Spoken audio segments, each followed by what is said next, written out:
All right, how's everyone doing? Good. Good.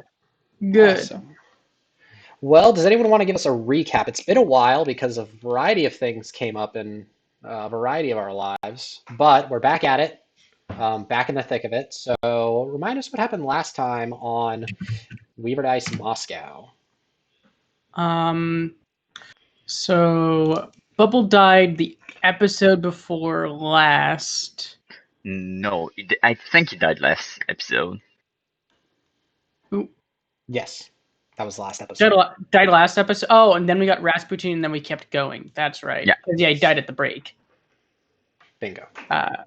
Yeah. Then we got paid a lot of money to escort some people out, and then didn't get paid a lot of money to escort some people out. Also, teleporters are great. Holy moly. And then we got a chunk of Behemoth. I think we're planning on doing something with that, or we've been asked to do something with that. The book says something about doing something with that. Yeah. Yeah. Yeah, that's all I remember. No, yeah, that's pretty much spot on. Yeah, you had basically you had that run-in with the military, trying to drop off the oligarchs, and yeah, trying to drop off the oligarchs. And so, after that, you all kind of got in your van and drove and tried to hide yourself. You're almost at the heart of Moscow. The Kremlin is, super close by, and this is kind of where a lot of the military has, kind of surrounded. So you're actually kind of sequestered yourself in this little alley that you've ducked into with your van. The van's actually pretty beat up, all things considered. But and there's some organized military people you can see occasionally going by, but there's a lot of cars on the road, so you're not raising a huge amount of attention. To remind you, kind of who's on your team right now, you have Gusanista, the master who makes butterflies that transform into a giant caterpillar. You have Postoda, the oxygen destroyer blaster. You have Tina Duet with her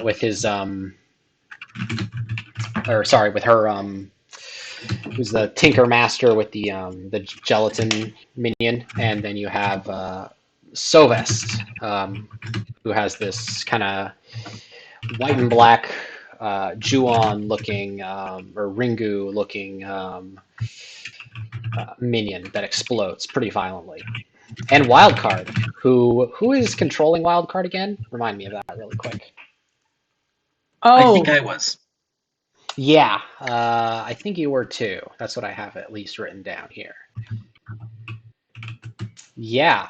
So, you all are kind of, these military were just shooting you. You've kind of gotten yourself, a little up the street before, your car actually started smoking a little bit from the fire.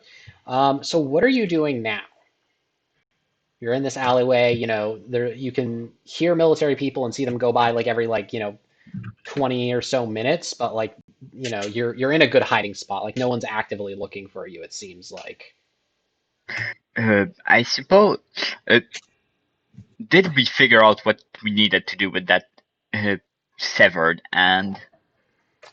Sovest, if you ask Sovest, he basically says the book says to keep it safe where it is, and in a little bit I'll need to have access to it, but other than that, nothing right now. I'm assuming there's. Could I try and fiddle with the car? Is that within my thinker specialty to make it stop from blowing up? You could give me a knowledge roll. I imagine you're kind of tinkering stuff has maybe helped a little, but I don't think this is your. I think you both of the tinkers. Honestly, all of you could probably make like some general knowledge or crafting rolls to see what you can do. I could probably pop over, considering like combustion is definitely in my wheelhouse. That is true. If you wanted to try to use your combustion and fiery focus, you could potentially get a bonus dice, but It might mean that you're the only one who can drive the vehicle, given that it is now tinkery. Does anyone else have drive? Well, the other tinker could Drive probably isn't a figure it out. skill, but it won't be it a used to be a huge skill. issue. But you know, if you're relying on your tinker tech skills, it will affect it to some degree. I mean, even I if it think is a we minor care. one. Just giving you a fair warning. Yeah, we care more about time than we do about like reusing this. This car is going to get replaced, so Yeah. I could just pop over and give it a little whirligig. Sure thing. Yeah, go ahead and give me a dex roll and a no roll, and you can add crafting if you have that skill. So dex roll and a no roll. Yeah, I'm gonna average the two. All right, I mean, doesn't your does he like every tanker is counted as having 5 pips in their crafting skill? Yes, this is more me seeing Alright. me seeing less of how successful solder is and more how easy solder is able to make it in case someone else Alright. wants to drive. I was more asking that because you said if you have craft. Yes. Yeah, basically treat this as though, yeah. I'm not making you roll to actually fix it. This is more of an issue of how intuitive are Alright. you able to make it. Remind me how to roll in parahumans. It is the % sign, roll, and then the number configuration. And I'll be rolling. Oh gosh, I didn't realize that I have to have 5 pips in my crafting, but you don't have to worry about those 5 pips. Just roll me dex and knowledge for now. all right. My dex is at a +1, which I'm assuming is just 1 die. Yeah, just 1 die. 1d6 +1. Yikes. And then the knowledge roll is also at a +1. Yikes. Okay, so you're able to make it work, so you're able to make it work, no problem. But you'll need to give up some sort of item you have to really make it, work 100%, if you want to. So what do you have on you that you're willing to part with? It could even be just a small trinket or something. Let's see, what did I craft? Had a list of shit I crafted. Have the bow. I think I have like 1 repair trinket left, so I could just use the repair trinket. Yeah, that's no problem. Okay, fantastic. So you're able to use the repair trinket, and actually that'll make it so that basically it just works as good as new. All right, so yeah, you're able to patch it all together and do that no problem.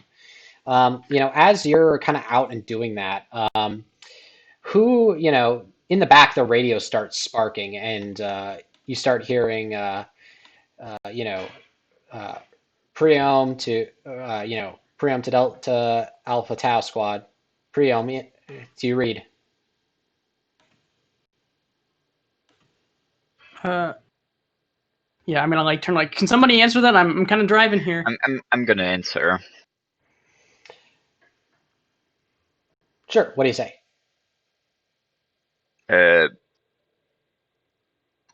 Hello. Question. What do you need? We're the Siberian capes have started mobilizing en masse. We need all hands on deck sooner rather than later. The Behemoth is passing right by is moving past the Golden Mile and is near the Peter the Great statue. We need any capes able to get there now and help us put this thing down. What thing? What thing down? The Behemoth. This is a full assault. We got everyone on this. Weaverdice on the scene now, holding him in place. I was just making sure you knew what you were getting into. Totally not my fault.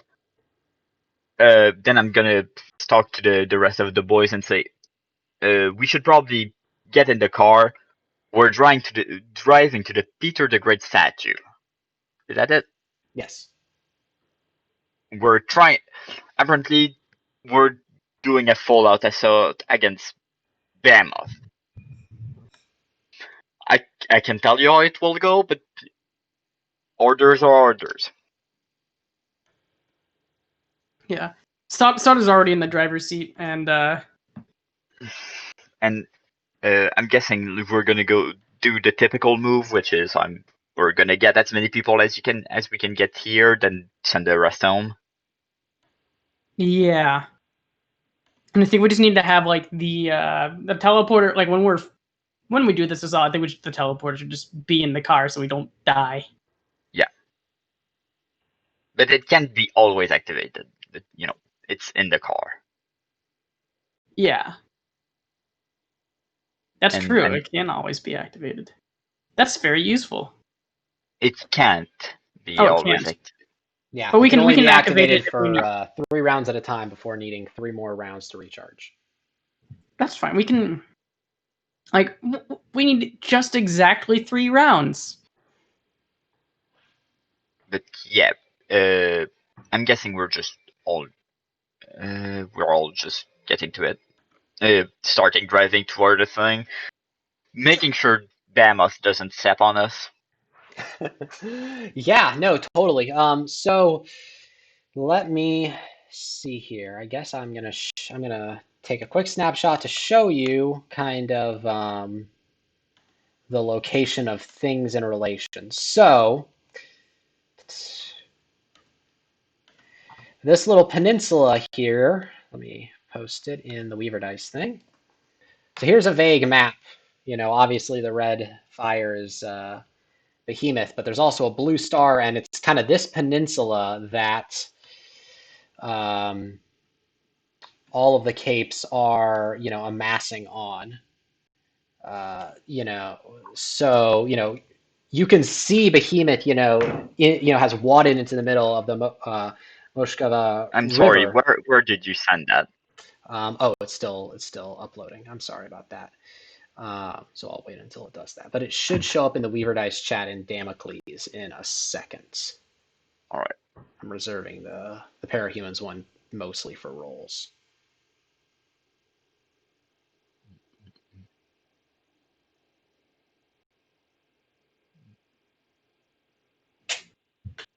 All right.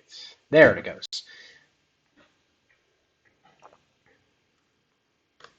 So yeah, so can you see that? Yes. I can.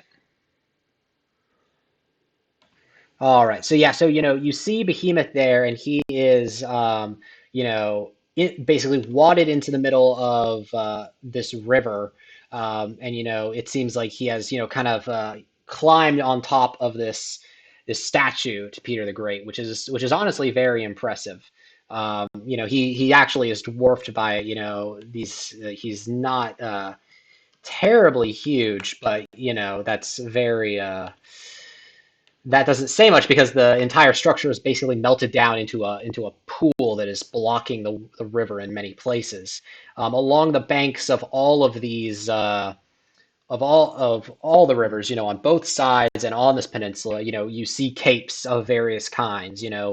You kind of are, the fastest way for you is to come down onto this peninsula itself, and so you can see, at the edge here, there's a small park where tourists gather to look at it, and right there in the center of it there are what looks like a trio of capes that are all launching various attacks. 2 of them look like blasters, and one of them looks like a tinker with a very large gun. But you can see the park nearby, near across to the south. There is a series of capes that are wadding into. That are moving closer. They have this large, what looks like sort of a changer is almost carrying them across the river. And on the other side, you can see more, capes. And so, it is a full-on brawl. And one of the most striking capes you can see is Weaverdice, who is a very famous Russian cape, one of the Siberian capes. And he is actually climbing on Behemoth and, bringing his fists up and, striking them down. His entire body is basically glowing white. The rumor basically is that Werdala, basically steals people's life force and strength on a village level, and then can use them to boost his own. So the government doesn't like him because he's depopulated several villages just to boost himself up to the levels of the triumvirate. But he's just crawling all over Behemoth, and God Talking War about style. The triumvirate. Yeah. Did they show up? Are they there? No. That the Russian government. You can't imagine the Russian government allowing that. That would be very outside of their qualification, even in a situation like this. But this is this and some of the other capes around here are at that level. Maybe not as experienced, but certainly as powerful. And I'll remind you that you also have you have also given Elbrus a level of your power. So during any objective, you can ask for her to give you some assistance with modifying the terrain to some small degree. So don't forget that you have that benefit from a previous cape you met. Objective. Yeah. So what's your plan for sort of setting up here? Behemoth is at this statue, and he is about maybe 200 feet from that park where the other capes are and firing on him. But what is your plan basically to deal with him? I think the best solution is to get out to the park, and just ask them, like, what do they need? Because, Yeah, we're largely support capes, so we should probably make sure that we can find where we're needed to support. Yeah. Like, I can get off a shot because I reloaded my bow at the house during the last arc. And I think that the safest place is, the place with the most cape. Because I might be very wrong. Yeah, so the majority of capes are on the other bank of the river, kind of that park you see there near the Presidential Hotel. A lot of them are getting on this changer that's wading into the water so they can get closer and deal more damage. Yeah, there's a few still staying about there. There's probably about maybe a little over a dozen capes. But yeah, Behemoth is currently focusing, on kind of the capes on the western side of the river, much more though. He's unleashing this big torrent of fire that's steaming the water and causing it to scald flesh off some capes that aren't able to get behind cover quick enough. Are there any other tinkers here? I know. Oh gosh, I'm bad at names. I know. Ivanushka is a tinker as well. Yeah, so there's this tinker, at this park that's has what looks like some sort of laser cannon, and they're using that, and it seems to be working pretty well. Not very well, but it definitely looks like some pretty substantial tinker tech. I'm gonna turn to Ivanushka and be like, "Hey, yeah, I think we can do. I think you and I can add on to that." I don't think it would hurt, no. So yes.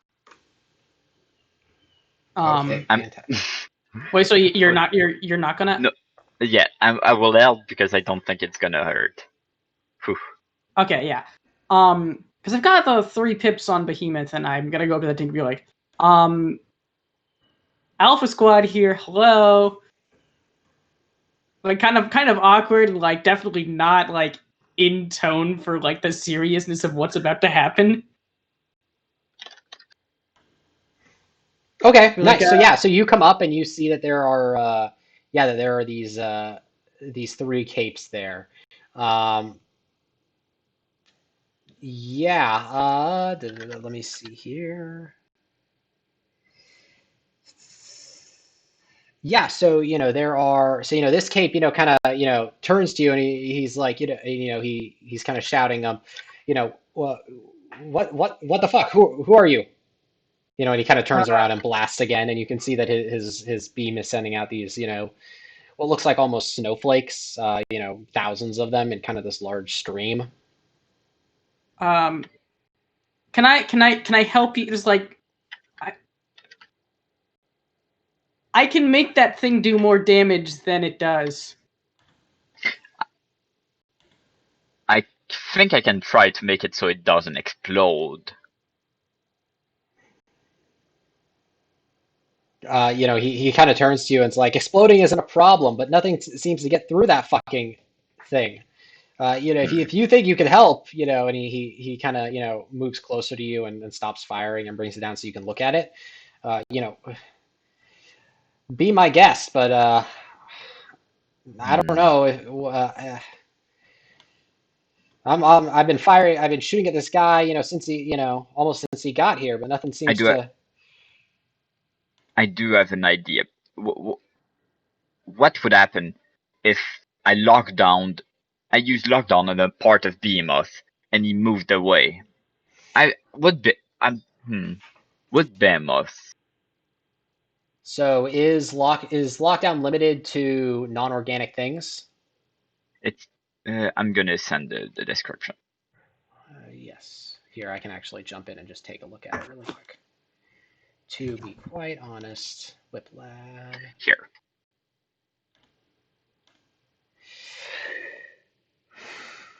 Stationary object. All movement increases the ability of stationary objects. I'm going to take stationary objects to probably imply non-organic in this case, or objects that are rooted, right? You think that if you could probably get Behemoth rooted to one place, you might be able to use it on him. Like, if you really got him immobilized. That doesn't work for my purpose. My purpose was mainly to use that on him and basically yes, make and it have so him tear himself apart. If he moves, he fucking rips out that part of him. That's probably not viable, to be honest. Because I could take apart, because like my bow doesn't do that. Like he flinched when I shot him with the bow. Yeah. But I could take apart the bow because I've got the I've got like a backup of the info on the computer, which is at the base. So I'm gonna put you in the rounds right now. So let's go, and so you also have all your teammates here who you basically are allowed to order around. They're part of your squad, so definitely keep them in mind. So let's just start going through that really quick. So, Ivanushka, what are you doing?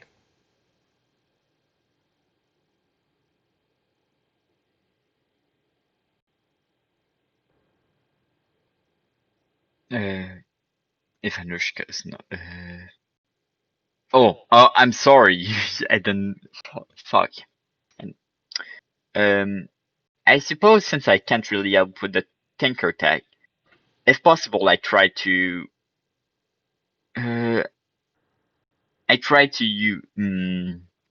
shut up for the. I'd use the well to try and set up barricades over the general area. Just another layer of defense. Sounds great. Okay, yeah. So you're going to set up, so you have 2 wells, right? Are you setting them both up? Yeah. Okay, fantastic. I'm gonna set up only one. It's gonna be like near us, so it can attract a thunderbolt. Sure. And what are you doing with your other action?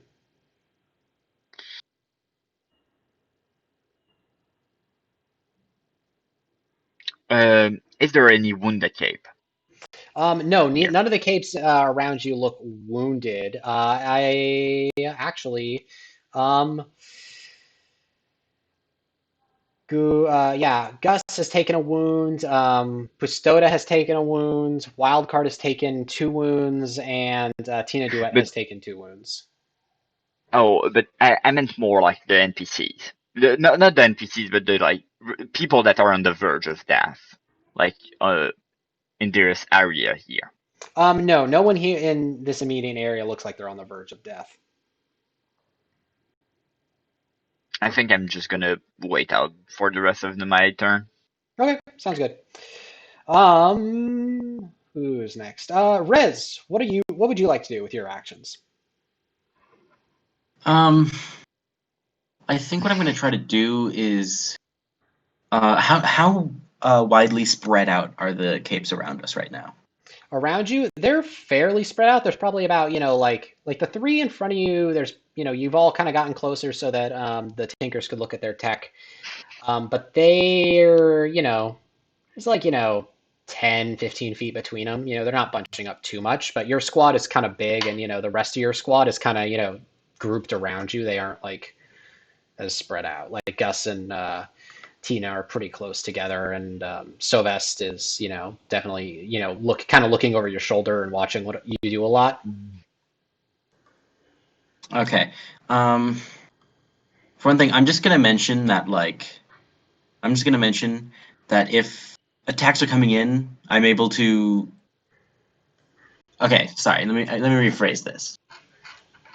I'm gonna basically turn to. It's the Tinker near us, right? Yeah. Yeah. So I'm gonna basically turn to him and say, if Behemoth turns this way, I can try to lessen the intensity of his attacks, but I can't do it all the time because it'll weaken all of your attacks as well. So should I stay here and keep everyone in this area safe? I don't think you should amper any of the attacks here, at least for now. If Behemoth starts moving and starts attacking, yes, but for now, no. Maybe buy us some time, make us hard to notice. I suppose, yeah. Yeah, I can do that.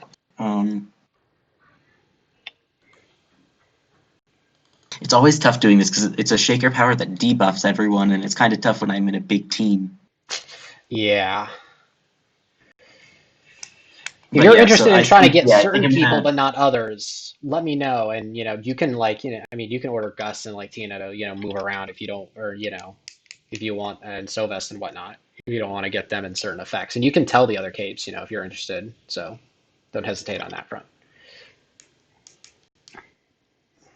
But yeah, I think what I'm gonna do is I'm just gonna activate my power. I'm just gonna start singing out loud with the sound and light one to do this as stealth.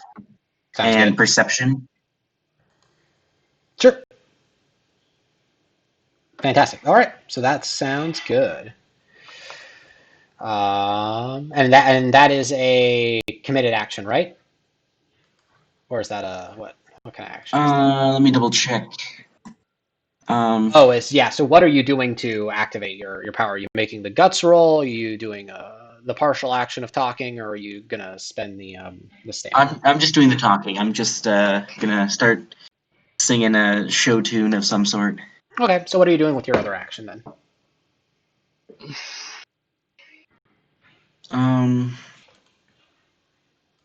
I think that you can use that action to aim and fire a wild card if you so choose. Oh yes. Could you remind me exactly what it is, wildcard? I have a general idea, but it's been a bit. Each finger seems to have a different blaster power, and with very little accuracy. But he's hooked up. His brain is wired into some aiming device, and so you basically have this laser pointer that you can aim at a target to get him to look at it, and then another button that causes him to fire at it.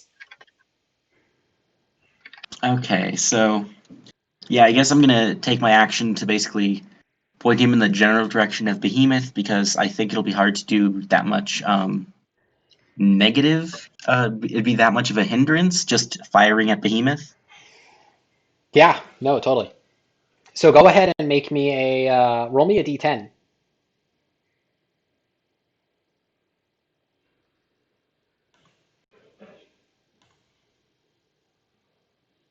And you'll have to tell me, sorry, because I'm in the other chat and trying to bounce between them. Yeah, 1 second. I'm just moving over to the. There we go.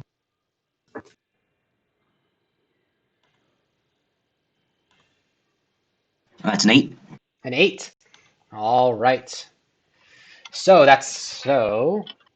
yeah. So you see Okay, so that we're gonna add that to the total here. So yeah, so that you see he shoots all these beams out, and one that's purple and seems to fluctuate with little sparks, strikes him, and these big black talons start appearing from the flesh before quickly being kind of burnt off, and this other one, this lightning bolt strikes and runs through bits and pieces of him before fizzling out.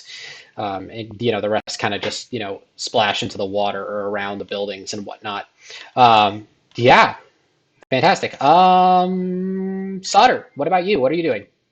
Actually, I think I'm just gonna start reading off like some of the data I have on Behemoth to this tinker. Be like, all right, so what you're gonna do? See that spot on his like left shoulder?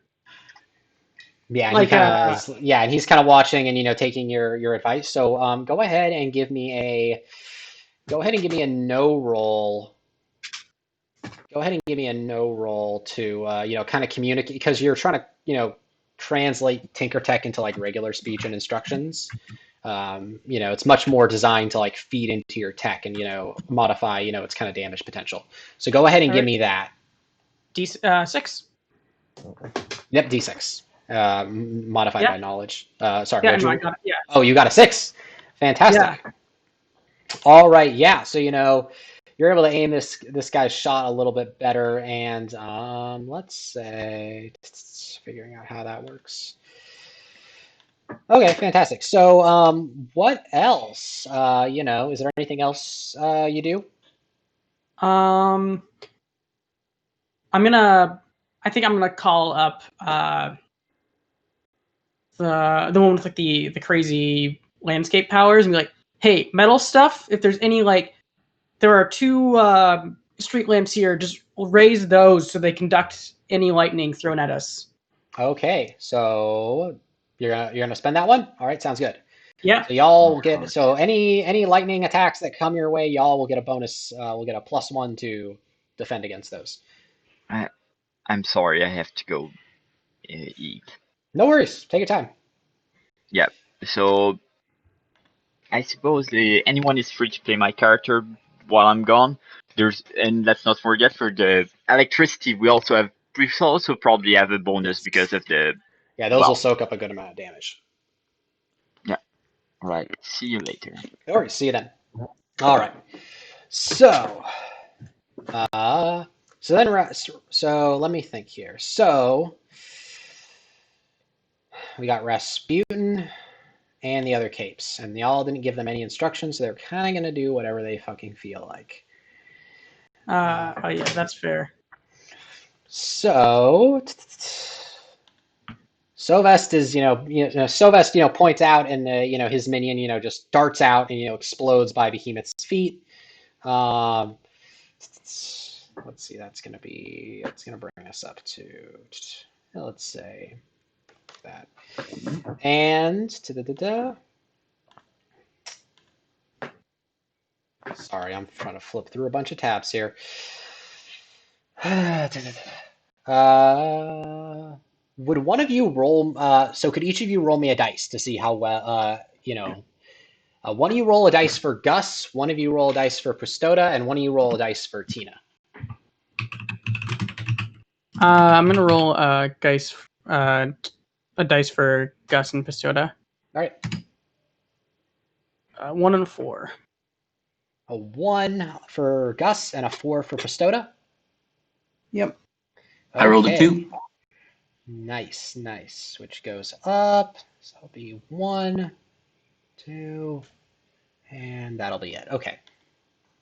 Thank you. So yeah, you see, your shots are really, lighting up Behemoth, actually significantly well. You seem like you've kind of done a fair amount of damage. You've kind of broken through kind of the outer layer, but you can see now, your attacks are starting to do less and less damage. And, Behemoth, with his, he's got one talon raised and is, letting this basically blaze of fire out onto the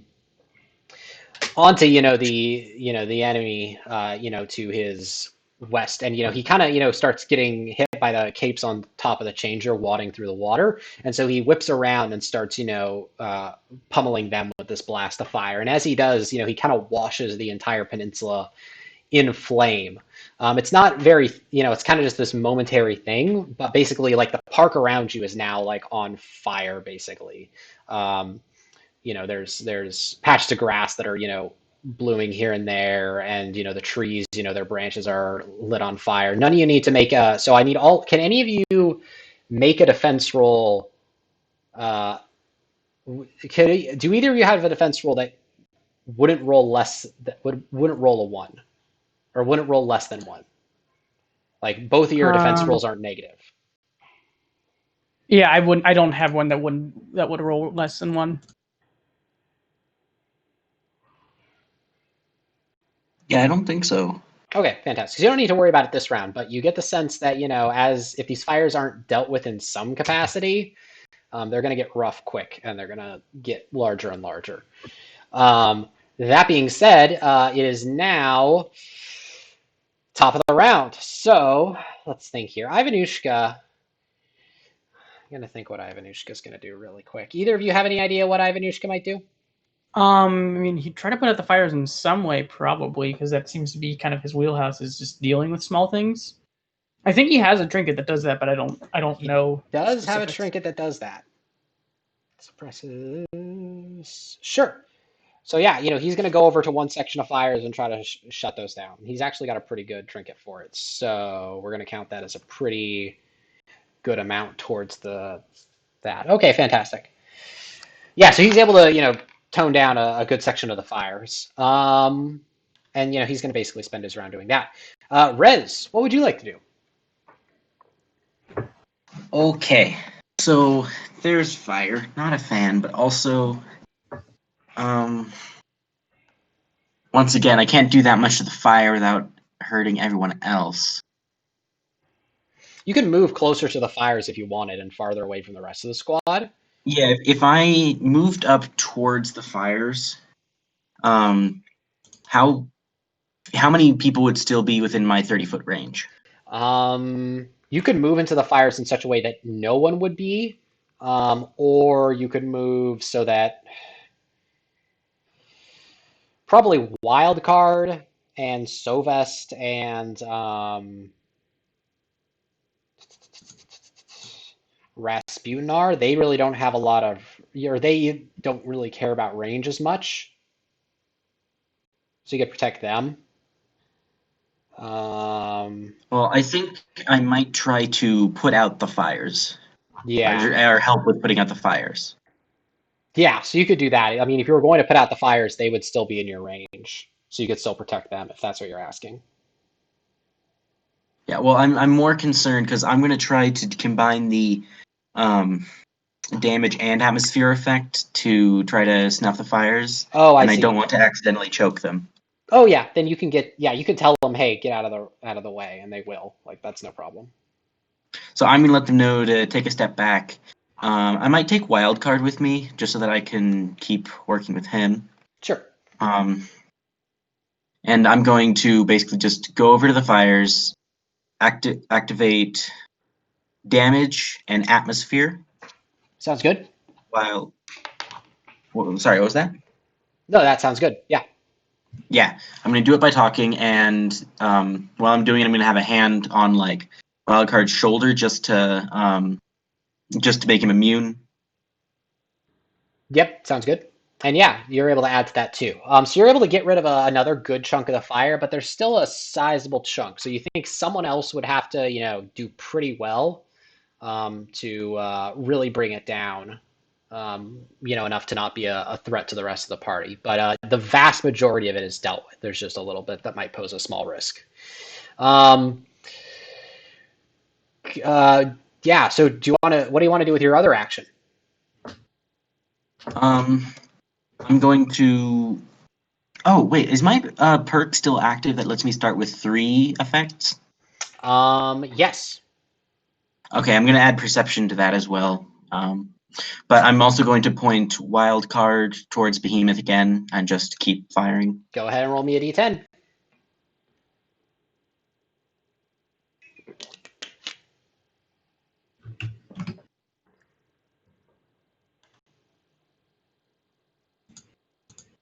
That's a 6. 6. All right, very good, very good. So I'll go up there. All right. And then, I don't think that, no, wait, that's not there. Okay, nice. So, Solder, you're up. What do you want to be doing? You're looking at the guy you're helping out, and you really don't think he's doing enough damage. Like, he's doing a lot of service level damage, but it doesn't seem like his weapons are very efficient at, really boring into this thing. Like, you can see the flesh, around the sites that he's shooting at. They're not, it's growing back and being destroyed at pretty much the same rate, and so it doesn't really seem to be affecting Behemoth that So much. do I think I need to do something to his weapon, or do I think I need to just shoot my own weapon and help him out? Either might work. You definitely just know that like whatever this guy's doing, it's not enough it isn't the right type of damage. Like you need like more intense damage. Yeah. I think I'm just gonna start charging up the bow then. Because I'm assuming it's going to be needed after whatever this is to be used for scraps. So, Right. Sure. Yeah, my goal is to charge it up completely. All this round? All this round, yeah. All right then. So, few things are going to happen real quick. So first we're going to do all the other capes. Let's see here. Okay, so roll me the same dice again for Gus, Bastoda, and Tina.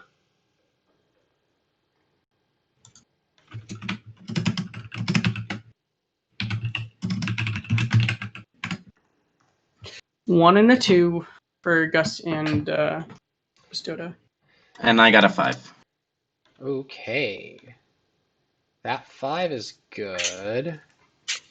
And a 1 for Gus doesn't really help out, and a 2 for Bastoda definitely doesn't help out. So yeah, they're not really. They don't seem to be doing as much damage anymore.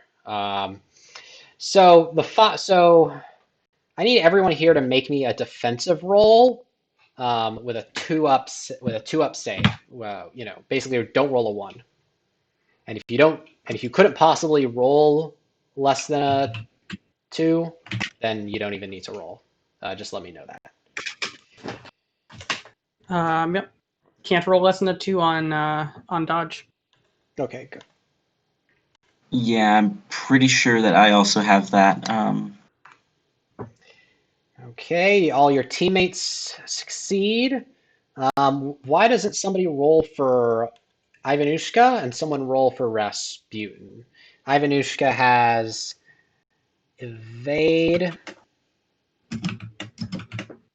Actually, never mind. Ivanushka's good on that front, and Rasputin actually can't. I think Rasputin's good too. Sorry. Normally, I just have these people look at their own sheets.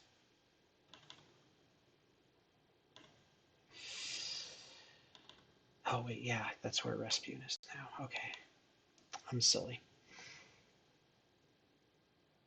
Athletics +1. Okay, so yeah, so you can make a dodge. Okay, so never mind. So yeah, so all of you are able to avoid any of the fires that are slowly creeping towards you at this point. But yeah.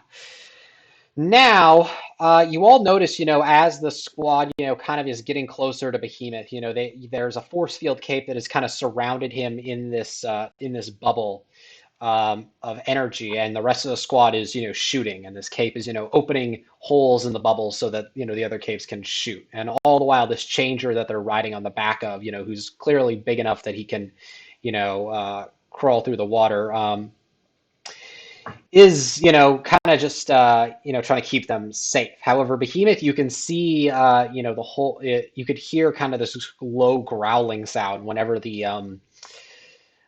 holes appear in the force field, and you can hear it growing louder and louder, and the whole force field starts to shake. I'm gonna need y'all to give me 2 rolls.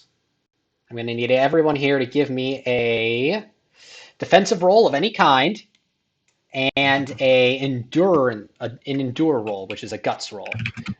You need a 5+ on both, and let me know which ones you fail and which ones you succeed. Is this Behemoth attacking me? This is Behemoth attacking you.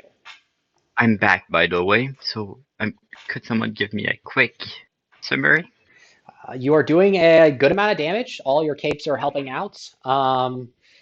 But there's some issue where it seems like you've gotten through the kind of outer layer of the skin, but you're having trouble getting through what comes next.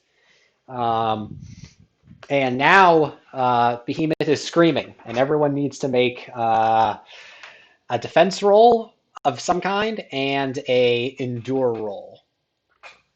Is dodge possible in this case? Dodge is possible. It will mean that you're putting yourself behind objects to try to, put distance between you and the sound that is, cracking, that is causing steel to vibrate so much that it falls apart and whatnot. So, if you're able to put some distance, it definitely helps. Would the well be able to block that? The well, yeah. So the well will help. If you are able to dodge behind it, you will be able to subtract, or if you're already behind it, you will be able to subtract the damage that you would take from the well instead of yourself. All right. I'm probably already behind it. Right. So you still need to make the rolls, but because if you're able to get behind like the best part of it, then you don't take any damage. So yeah. Also, will my damage effect be able to make this less damaging for me and Wildcard? Yes. Yeah, that's downgrading wounds a step. So yeah, that'll help. First, we need to see how many wounds you take is the first question. So roll an endure and a defense, 5 up on each, because I'm then going to roll for all of the NPC capes and figure out how well they do. Then the endure. Dang it. All right, so I take the effect of a lesser bash and whatever that is, and then the endure. I don't endure. Okay. Okay. One moment while I go through my evade stuff. I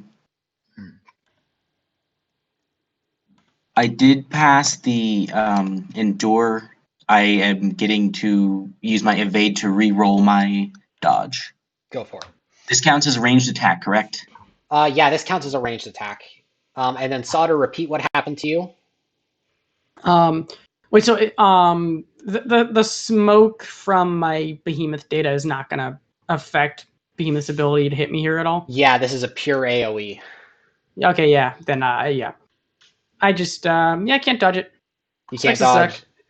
You can't dodge either of them? Or you can't dodge the first one? I didn't dodge the first one, and I didn't endure the second one. Okay. So I got a 6 on both, except I had to use my dive ability. So I'm going to basically be diving out of the way and losing my next partial action on my next turn. By the way, is Soldier going behind my wall? Sure. Yeah. Yeah, I think Sauter's probably there already, and that's because I can shoot. Best. I can shoot through like. You can anything. I mean, it's basically like a barricade. Like you can jump up and shoot, after it. It's pretty useful. So I can also just armor pierce through the barricade. Yes, I suppose you could, but that would damage the barricade in the process. Which I don't know how Ivanushka feels about that, but I'll let you two hash that out. That being said, so Rez, you're good on all accounts, correct? Yes, I just lose a partial action next turn. Okay, Ivanushka, you remind me what did you fail either? I'm not sure what the DC were, but I rolled for my defense. I rolled a 6, and so did I roll. I rolled for my defense a 6, my endure a 6. Okay, nice. Very nice. And then, so unfortunately, though, Clark, you're in less of a good spot. Oh, don't like to hear that. Yeah. So the way this would work normally is you take a critical bash and you would be blinded or deafened. for failing both. However, you have this large and very helpful well between you. So the well's going to lose 3 of its points of armor and soak up the damage. But the well, I don't think is going to soak up the... It might not soak up the blinding/deafening effect here. So go ahead and roll a D2 and call it. What's blind, what's deaf? All right. Gotta remember where that. Okay, so roll 1d2. 2. I'm deafened. Deafened. Okay. Well, that's good. Because being blinded, I think that we could all agree would be much, much worse in this situation, especially for a ranged tinker. So, you could feel the blood pouring out of your ears as your body is vibrated by the sheer force of this kinetic thing. And you can glance around and see that your friends aren't doing much better. Pretty much everyone else in your squad takes some form of damage. But Pistoda actually, basically, her eyes explode and, she falls to the ground in a slump. So yeah. Wildcard actually, starts, kind of, he's not looking too good, to be quite honest. He's kind of, falls down a little bit here and there, and definitely, tries to stand back up, but isn't doing too well on that front. As soon as I hear the scream, I'm gonna, as soon as the scream ends, I'm gonna try and gather everyone's attention. I'm gonna clap, and I'm gonna put the portal down. Sure. And yell, come in, safe. Solder doesn't hear it. Yeah. So it is the next round now. We're gonna jump to the next round. So, Ivanushka, we're gonna go to you first. You want to, it's a free action to, if you want to do that. If you want to do any other sort of communication, though, that might start eating into your actions. But if you want to throw, start yelling at people, hey, I'm throwing down a portal, get in, it's safe. Yeah. Okay. Yeah, I'm going to yell that. Then, if there's people that look wounded, on the verge of dying, that aren't noticing or can't move up to the portal, I'm gonna start, not pull it. I think the term would be helping them in. Mm-hmm. Yeah. Gus. So Gus and Tina, they jump in to the portal, no sweat. Yeah, they are looking really worse for wear. They're definitely, look like they suffered a lot here. That being said, though, so now you just have Sovest, the Jam minion, and Wildcard with you, and Rasputin, of course. So yeah, so what do you want to do? So, so it doesn't look like anyone else needs help. The capes that you were with, they seem to have taken some damage, but they were pretty all right before, and they kind of actually took use of your wells, so they were able to avoid the worst of it. So yeah, if you want to do stuff with your other 2 actions, also, I don't think I mentioned this, but the area you're in, the park, is currently on fire. We had your character deploy the, what was it? The shut off trinket to diminish those. But even with both you and Rez, using your powers to diminish the fires, there's still enough of them that it wasn't enough to stop y'all from having to make rolls. However, the rolls were pretty small. They were 2-ups. But they're going to start becoming 3-ups, 4-ups, and 5-ups as we go on. I'm going to, then with the rest of my action, I'm going to try and ignite not ignite, but stop the fires with the same thing. Sure. Spend the rest of your turn doing that, or just one of your actions? The rest of my turn with the shut off trinket again and stuff, right? Sounds good. So yeah, so that'll definitely help. You're able to, get a good amount of them under control. There's a lot of fire because you're in the middle of a park, but, the big ones and the ones that are going to pose a risk to people, you're able to get most of those under control. If Rez, or someone else did something, you think you'd probably have them all and you'd be able to, and no one would have to roll next turn. Speaking of which, Rez, what would you like to do? Okay, so I've lost a partial action, which Yep. means all I really can do is I have to decide if I want to keep talking. The problem is my radius expanding to include a bunch of offensive capes? No. Like, if you have worn the offensive capes, they are moving away from your radius as it Okay. grows. So they're paying attention to that. They kind of get the sense of what's going on there. Okay. It does mean Makes that sense, they are especially getting since I closer to rolled like 10 Behemoth, feet away. but it's not like so close that it's a huge risk. The guy is still 200 feet away. Okay. Yeah.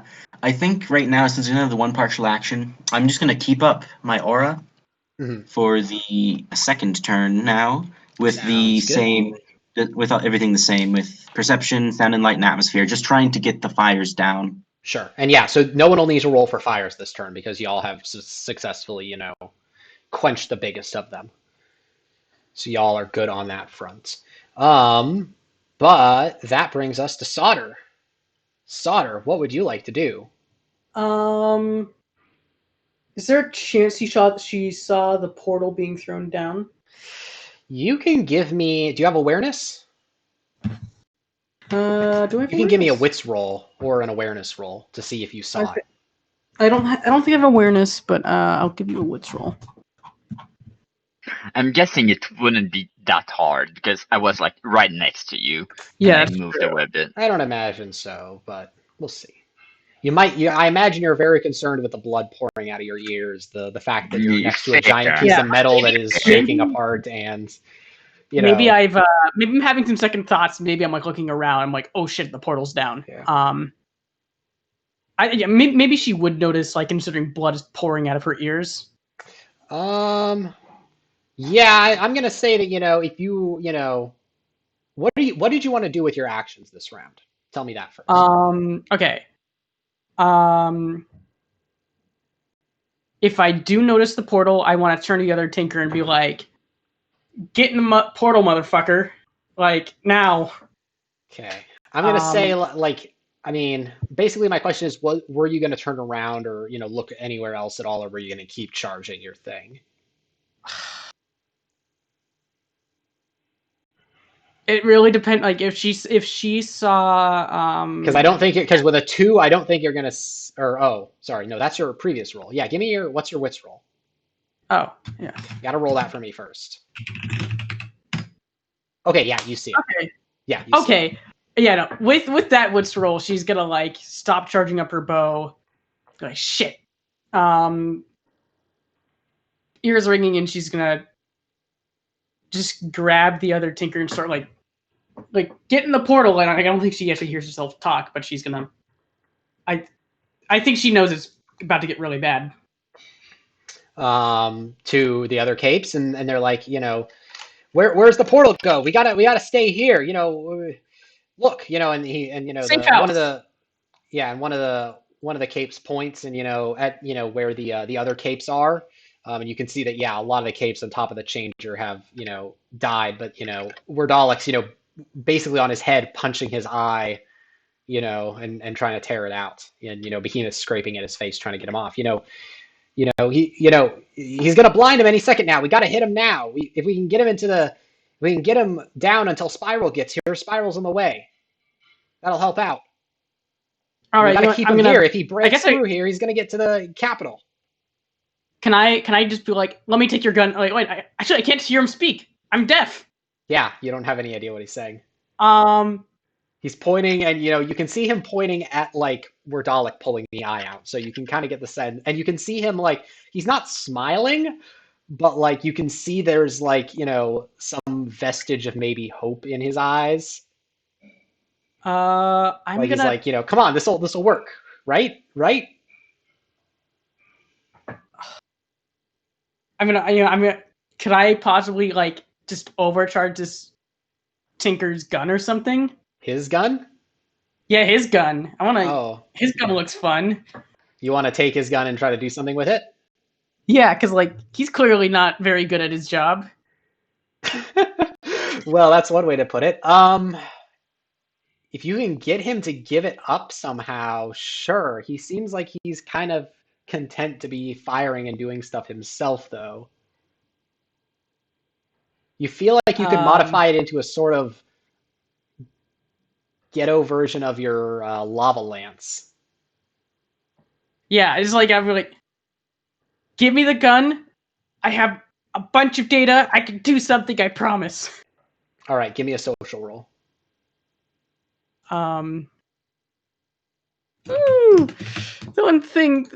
The one dumb stat in Weaverdice. Oh, you didn't think you'd need social during an Endbringer fight? Someone hasn't seen that long talk with Fierce. Zero. Yeah, this guy, is like, Warriors. he holds it a little bit tighter. No, this is my gun. Get your own. Do you think? Oh no, I would probably need a round to do it, wouldn't I? To do what? To modify it. To modify it? Not a full round, an action. I mean, it's already pretty substantial Tinker Tech. I'd say if you're willing to sacrifice some of your own Tinker Tech to modify it, then yeah, you can do it with just like a partial action and maybe use it in the next round.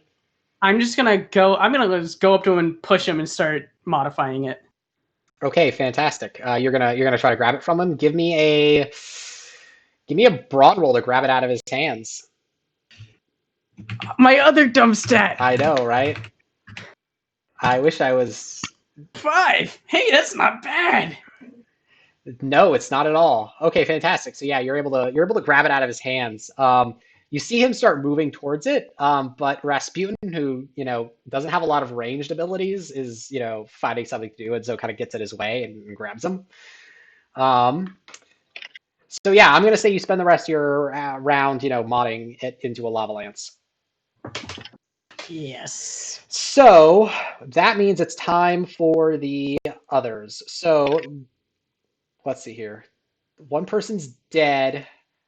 Gus and Tina have both left, which means it's just Sovest here. So Sovest has resummoned his minion and sent it out again. It crawls up, Behemoth, spider monkey style, and then detonates halfway up his chest, in this big, explosion. And it seems to do a pretty good amount of damage. But yeah, it still seems like, but yeah, you're getting there slowly but surely.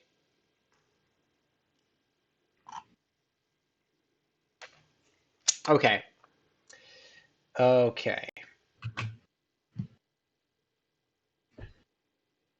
So now all of you need to give me a defense roll 3+, or actually no, you don't, because y'all took good actions this turn and are safe.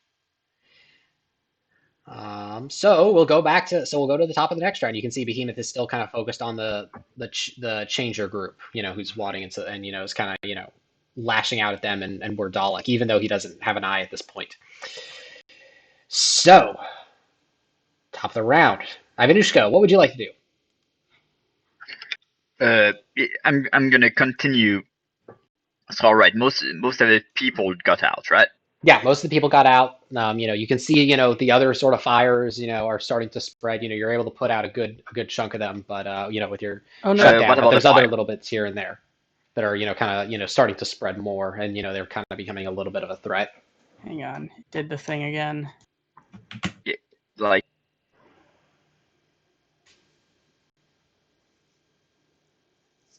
Sorry, say that again.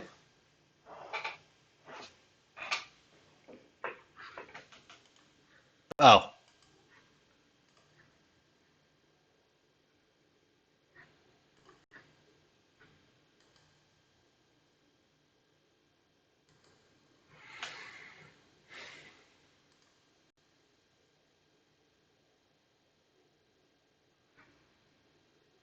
Which. All right, yeah. There I am. All right, so go ahead, Ivanushka. Sorry. So yeah, the fire. What about it? Is it still burning, progressing? Yeah, it's progressing. Like you've put out, you've been able to throw your shutdown on certain areas, but the other areas, are starting to, bloom, and so they're, kind of weaving through the cracks, and it's hard. You can't cover the whole park, right? So you kind of got to keep. But I'm trying to target like the place where most of the people are. Right. I'm guessing we're kind of huddled. Sure. Yeah, you can move your zones because like the area that you've already targeted is like safe, but now there's other zones that are flaring up. So you Yeah. can move your stuff there if you So want, and that's focus on gonna be those. my committed action because you need to use my whip to do that. Sounds good. Then I suppose I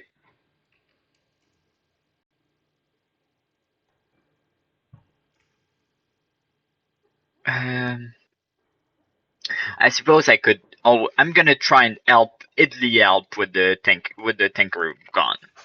See if I can bring anything. Sounds good. So, what would you like to try to add? And so basically the question, so it's a question of, let's think here. Yeah, so Solder, you sacrificed something to try to do this quickly, right? Fair. No, I no, was more sorry, I'm thinking asking like Solder. No, I'm asking Solder. I was more thinking Yes, like you sacrificed the whip. Not Okay. the whip, No. the bow. no. The bow. Okay. I didn't sacrifice my whip. I need to use my whip to use my trinket. Yeah, So yeah, that's why I no, took Solder my also gun. has a whip. Sorry. Yeah, Yeah. I know, She was but she referring to- sacrificed the bow Oh. to do this. Yes. I just try and help. Could I just use basically a help action with solder? Just try. Yeah. Okay. So yeah, that sounds doable. Go ahead and give me go ahead and give me like a craft knowledge with like all your bonuses and stuff, I guess. And the degree of like that success will, determine something. Dude, fuck! I need to read it. I don't know what the craft bonus gives. Or do I just roll a normal d6, or I roll think everything? it's Because for craft, since I'm a tinker, I'd be counted as I think 4. So 5.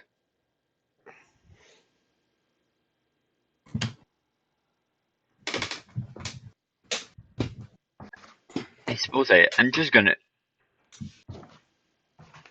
Can I just roll a general knowledge? Because yes. that's You gonna can be just roll a less. general knowledge, and we will say Because, that like- it worked. Because 9 times out of 10 we're gonna know. Because like, yeah. Because like with the general craft roll, I get like 10, and like let's be honest, we don't know what those numbers Yeah. are unless I have a Unless you're general some idea, kind- but don't worry too much unless about you're it. some kind of Weaverdice genius. I'm yikes. I'm some kind of genius, but I don't know about Weaverdice. That's a nice 2. I don't think I'm helping much. No, so basically what that's going to mean is that Solder, you're going to get this lava lance that basically every time you use it, you have to roll a dice, and on a 1, it's not going to work. But you have, but you know how you do deal 1d4 moderate wounds with it? Yeah. You're going to have 1 reroll due to Ivanushka's help. So 1 point using it, you can reroll that 1d4 to see how many wounds you do. Alright. Mm-hmm. All right. And yeah, so then it is Rez's turn. What are you doing, Rez?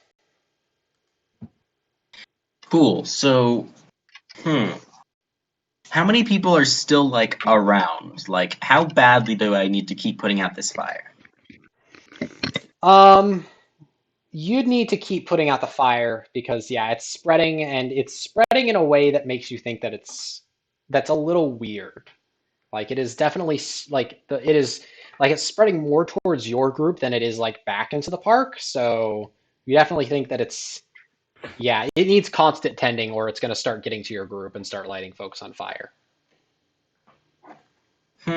Not good. So, let's see. So Not a I'm fan? probably going to continue using my power. And since it is my 3rd turn, let me see if I want a new potential effect. Yeah.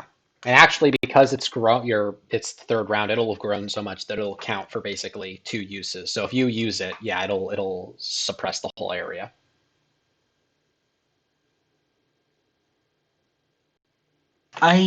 Would I be able to use the stability effect to try to basically like collapse trees that would otherwise cause it to spread? Like, if there's like a tree that's on fire, could I basically like knock it back into the fire so it won't end up setting other trees on fire? Yeah, no, that'd be Basically, doable. let me rephrase that. Can I basically make a fire break with my stability? Absolutely. Yeah, that sounds good. Yeah, I like that. That's good thinking. So we'll do that. Will I need to roll for that? Yeah, you'll need to roll to see if something actually collapses, but if it does collapse, that'll just count as more bonus to putting out the fires.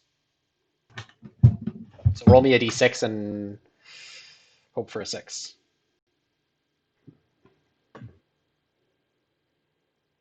That is a 4. Yeah, so that won't do anything this round. But you've put out the vast majority of the fires. But this basically means that later on it'll be easier. Like you might not even need Ivanushka to help you put out the fires. You'll just be able to do it on yourself as you roll more dice on this. So don't worry too much. But yeah, you're able to basically completely cut off the fires from hitting the rest of the squad. I mean, with just that action. So yeah, and you still have an action left. And yeah, I'm going to use that to order wildcard to attack Behemoth. Roll me a d10.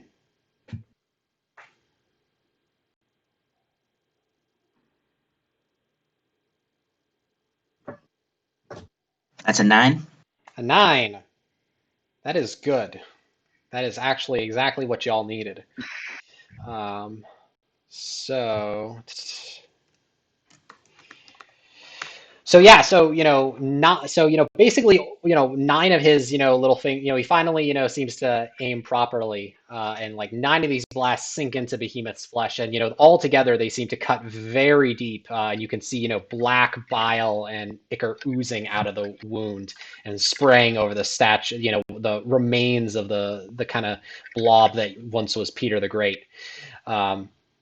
And it starts traveling down the river and into the stream, and you can just see Behemoth reel from that, and buckle a little bit. He turns around and actually faces all of you as you do that. And you can see him looking not actually at you because he doesn't have his eye, but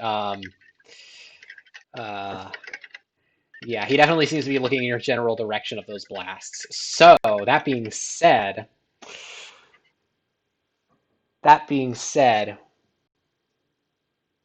what? Oh, I see. Who's next? Sutter. Sutter, it is your turn. Lava Lance done? Lava Lance done. Lava Lance shoot. All right. Go ahead and give me a shoot roll with the Lava Lance. You need a 4 up to hit. And the bow had a pattern on it. Does the pattern get transferred to the Lava Lance? You're asking me the big questions. Okay, sure, fine. Yes. That's what we're going for. Question you need to think about the artist. Yeah, that's fine. I mean, Behemoth's looking at you right now. Y'all need everything you need. Yeah, that's all right. fine. So I need to roll. Knowing my luck, don't be a 1, please. Hey, okay, that's good. And that's also a critical, isn't it? No, that's the make sure it doesn't not work. I mean, that's also in the no holding back rules of Weaverdice or of the Endbringer fight. Rolls of 6 to hit deal critical. That's a 9 to hit, by the way. Just to be clear, that is so that's going to be one. I don't remember how Weaverdice crits work because this is the thing we have special for the Endbringer fights. So because your cape isn't holding back versus an Endbringer like they might be versus others, a 6 upgrades the damage level. So roll me your d4 and we will use that to determine how much damage is done. I'll take a 3. Because like the 4 is like, if I have. So if I reroll the damage, so that would normally be 3 moderate wounds. So we're gonna say that's a critical wound, and that's exactly what y'all needed. So yeah, so you aim this. You've been fiddling with it. Ivanushka's been fiddling with it. And together you aim this up and you feed the data through, and you blast Behemoth right in his fucking face, and you can see the skin peel off, and you can actually see his teeth. And a little bit of the skull below, and like you'd held someone's face against a griddle, it just starts, sloughing off and, steaming. And, one of his hands goes up to his head, and, his other, uh, you know, reaches up and takes aim at all of you. Let's look at the rest of your capes and see what they're going to be I doing. got a partial action. Oh, you still have a partial action? Right, because I shot. Yes, that was just your my shooting. only... All right, go for it. What would you like to do? Yeah, and then seeing it's done its job, run the fuck into the portal. Okay, you're gonna need to give me an. Okay, you're gonna need to get give me an. So yeah, okay, you're gonna be able to run into the portal. I'm gonna say that's fair, and that'll give you a defense against what comes next. And that's just kind of how the round order goes. Okay, so Gus isn't present. The Jam doesn't fucking care. Wildcard can't do anything. Sovest, is basically set. Sovest walks through the portal. And is standing there with you. And he's reading his book very intently. And he pulls out his phone and starts making a call. But you can't really hear what he's saying because you're deaf. Meanwhile, everybody else, times are rough, to say the least. Let's see how bad they are. Okay. So the only people here are okay. So it's Wild, Jam, these three chumps, Ivanushka, and Rez. I'm gonna roll a d8 for this, I suppose. I gotta figure out. Okay, so it's gonna be one of the chumps. We get one shot by Behemoth. Yeah, so that's gonna be one of the chumps. So the chump. Someone roll me a d6 really quick.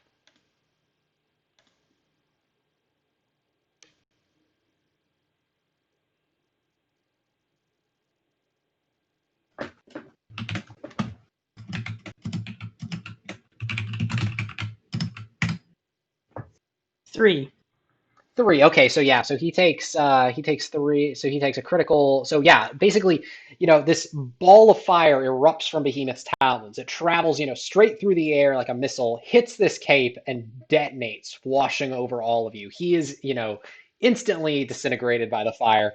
The rest of you, those of you who are fairly close, so go ahead. So here's what's gonna happen. Ivanushka, I want you to make a 5+ defense roll.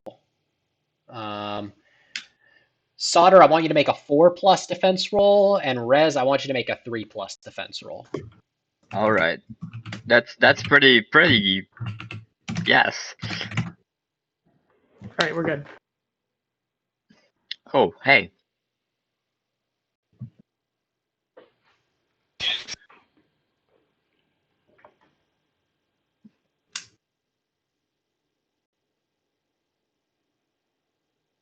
Yeah, I got a 7. I'm good. Nice. I went with a -2. All right. I'm gonna roll.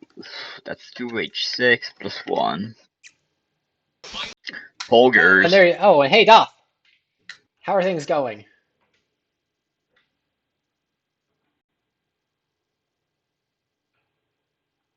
Did I cut out again? No, he's cut. We can't hear him at all. Oh, rip.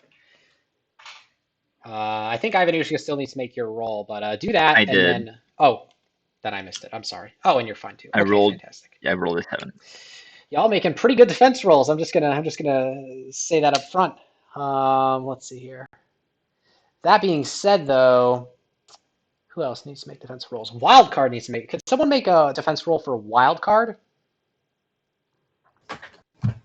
He doesn't have any stats or any skills or anything. He just roll like a dice. That's a 6. Okay, so he's fine. Doesn't even care. And that's so at that point, Behemoth, so you've dealt with the fire there. So yeah, so y'all done very well here. Y'all done very well. Okay, so yeah, Behemoth, keeps firing on these others, but he's definitely seems like he's hurt badly. And as this goes on, you see this cape fly in from the distance, and you can see behind them you've seen capes like this before, that kind of create trails and fly on the trails of what they're created. This guy is very obviously a blaster, and he has one hand out, and he's shooting in front of him, and he's basically creating this carpet of plant life and animal life and meat and vegetation, and it's all kind of merged together. And he's kind of walking, running along it as that happens. And he starts basically using that, and he starts blasting Behemoth, and you can hear some cheers go up from some of the other groups, as Behemoth is actually in pretty short order basically entirely covered in biological matter. And you get a message from Priom, one of you, probably not Solder. We're moving to a secondary defensive line. I'm sending coordinates your way, but fall back, along to Blanchard Plaza. All right. First thing first, I'm gonna. How big is what's the lance thing? Like, is it something Solder carried?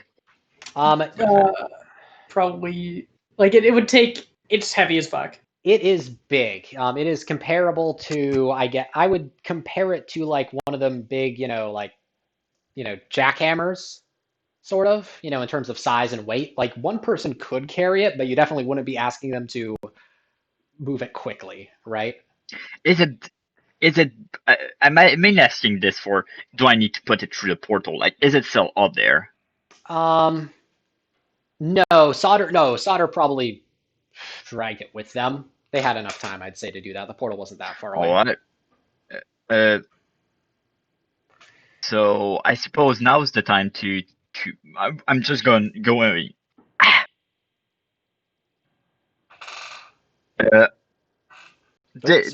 I'm probably gonna. Oh, would I have realized Solder bled from the ears and is probably deaf? Sorry, say that again? Would I have realized that Solder probably is deaf now? Deaf. Probably She has from the a fact that helmet. Yeah. So like maybe not. Maybe not. I don't think at this point, honestly. Rasputin, just a heads up of kind of where we're at. Your character, we had your character doing some minor stuff to help out here. You are currently restraining a tinker who they stole the tinker tech of, who now seems slightly less perturbed due to the fact that you cut off a good half of Behemoth's head. So I wasn't sure. You've kind of so basically, you were all charged with blasting Behemoth and doing what you could to damage him, and it seems like you've succeeded pretty well in that. And now, like some of the cavalry capes have shown up a little bit. What do you think you're doing? Maybe. I mean, at this point, just Rasputin would be letting go of the tinker, at least a little bit. Let them get up, and it's just like, you should run. He kind of looks over at towards the portal where Solder took his tinker tech, and then kind of is like, "Ah, fuck! I spent all month working on that," and then he kind of just goes off with the other capes and starts following them. Well, I know what I'm gonna do. I'm gonna enter my portal and go to Solder, tap on his shoulder, and just say like, "Oh, you need to drive the car." And then like she'll turn and be like, "What?" Then it's probably like a good 10 seconds of me saying it louder till I realize, and I'm gonna put my cell phone, do a little thing on Notepad, and just show it to you. Oh, okay. And I get, yeah, I'm just gonna hop into the driver's seat and go to those coordinates. Yeah, so let's that is one thing. So that last blast there has really messed up your car, your truck that wasn't doing too well in the Fuck. first place. So your truck actually isn't well, it's not roadworthy at the latest. The rubber of the tires has actually melted off into small puddles.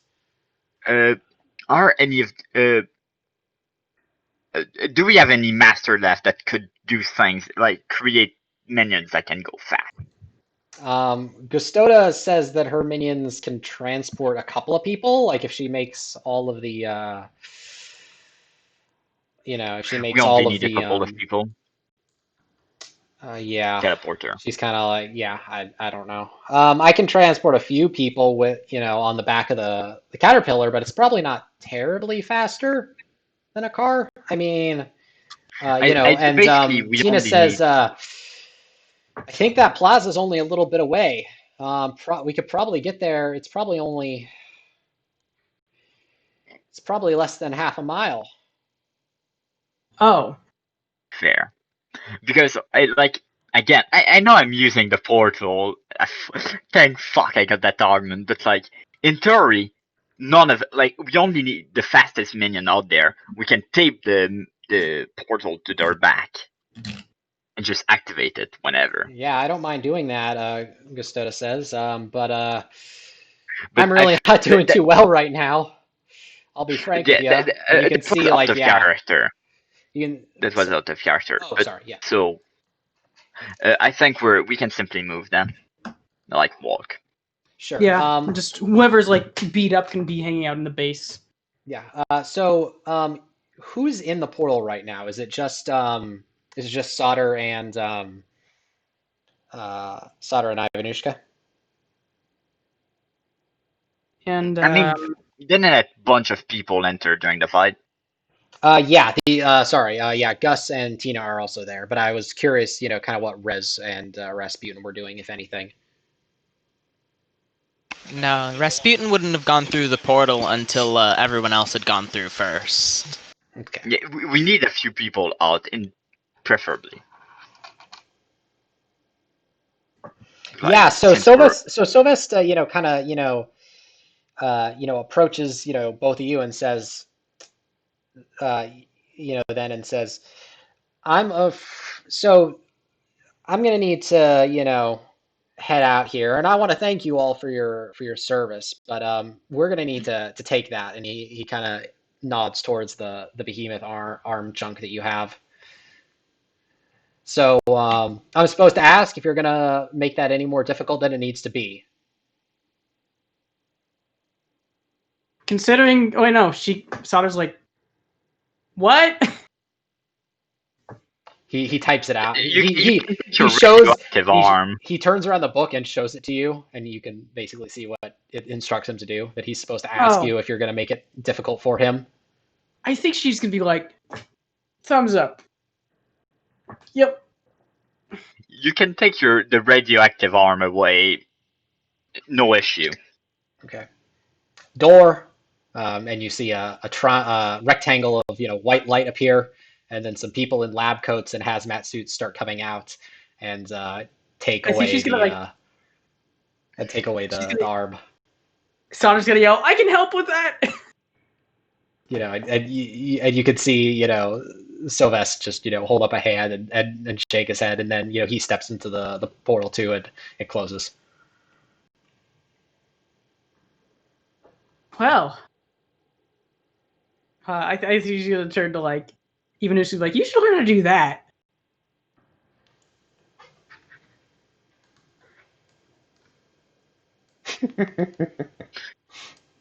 What did you say? I'm sorry. You should learn how to do that, like pointing to the just immediate portal out of nowhere. I'm gonna say yes, and I'm gonna remember. I'm going to type it out and show it to you again. Yeah.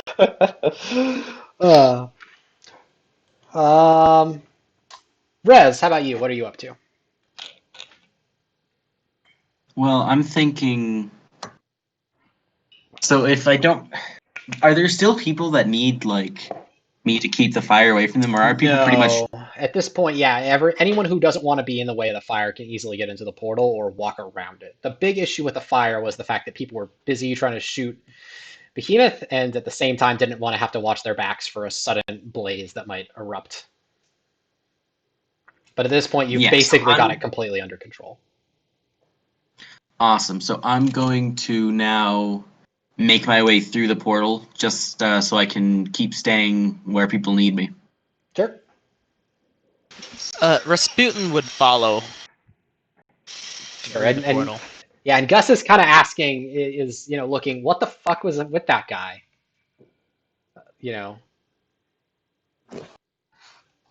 Tina's kind of just like, I don't even fucking care at this point, to be frank. I'm guessing he didn't leave the book behind. No, yeah, he didn't leave the book behind. Fuck. But yeah, well, I'm guessing we're all. In the meantime, the people out are walking to the location. To the location. Sure. Sure. So who's walking to it, or did you want to have the Did you just want to have Goose, Dota, and her minion try to take you all there, basically via portal? I think I'd go out and just walk because it's not far. Okay, fantastic. While we're making our way there, I'd like to once again activate my power with the stealth and perception. Sure, and you're walking as well? Yes. Okay, fantastic. So yeah, so y'all are able to, walk a pretty good distance, but as you get down, you eventually come across basically you come to the Bolshoi Kameni Most, which is a fancy way of saying like an 8-lane highway, or an 8-lane highway, with kind of an underpass section that basically is between you and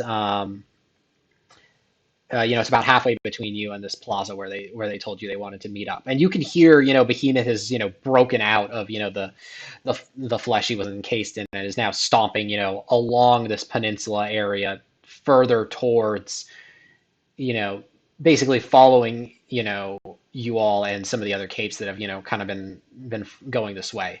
So you've come to this area and you see, coming down the road, there are, a group of civilians that are flanked by soldiers, and what looks like some sort of APC vehicle with a very large gun on the back and someone sticking out of it and kind of, watching around, and they seem to be passing through here.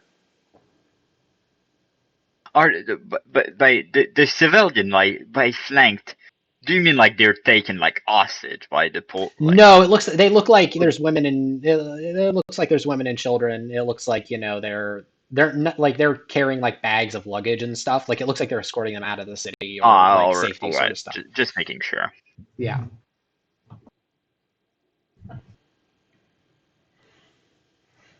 So yeah, what do you do? So there's just a bunch of civilians walking by. Yeah, towards the plaza. Not towards the plaza, but they are kind of between you. They are kind of you basically would need to get past these people to get where you want to go, more or less. And but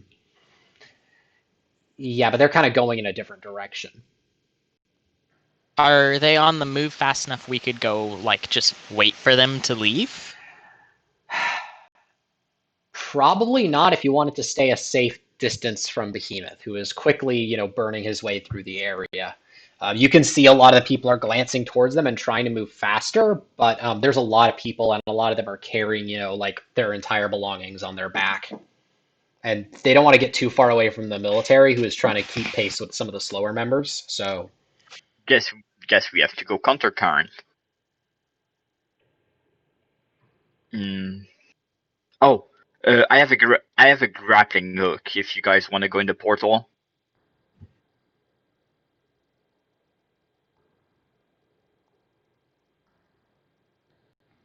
I suppose that could be a way to go across. Could convince them to drop their possessions and go. Yeah, but that might be hard. I mean, you can't own things if you are dead. Good argument. You should go convince them. Perhaps if we're going to be convincing them, I should do it because I am good at that. You make good points. You should Is do it. that what we're going to try to do though? Because we got to make sure that we know what we're going to be doing before we. There's no harm in trying to get them to move out the way peacefully.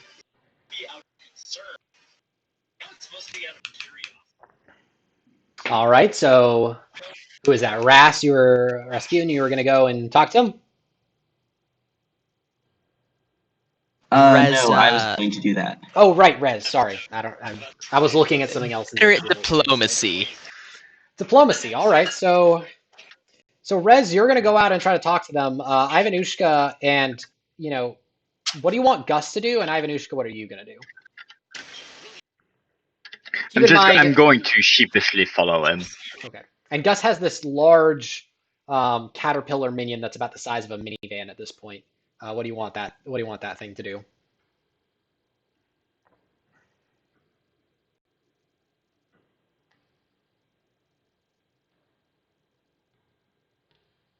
I'm sorry, were you talking to me? Oh, yeah, just to both of you. Like, Gus is, following your lead. He has this, giant caterpillar minion the size of a minivan, and he's kind of like, you want me to come with you? Do you want me to bring this thing? Is that going to scare them? Or is it going to be like a show of force? Like, what do you want? Okay, can you make it less scary? You can transform it into butterflies, right? I can turn it into butterflies, yes. Butterflies are less scary. Okay. And then and then it explodes into a. It's actually quite a violent explosion, and so a few heads turn towards you. But then, yeah, there's just this swarm of these fractal orange geometric shards as you all come out. Totally socially acceptable. Yes, much more socially acceptable. People love Mothra, not so much when she's not a so much Mothra, but it's a caterpillar. Yeah. It's a horrible bias in our society. That being said, so y'all come out and immediately there's 5 soldiers and they start pointing their guns at you and start shouting at you what are you doing here? Get down to the ground.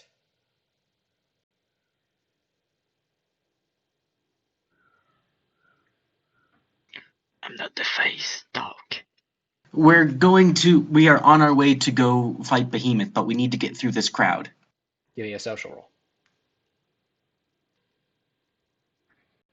I don't suppose these count as a larger group, do they? It absolutely counts as a larger group. Perfect. Which means I get that solid +1.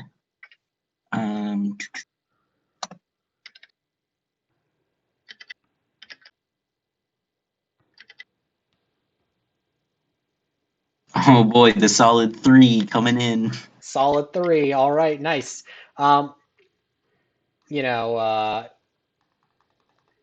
You can. So yeah. So you can see. One of the soldiers pull out a walkie-talkie and start talking about something.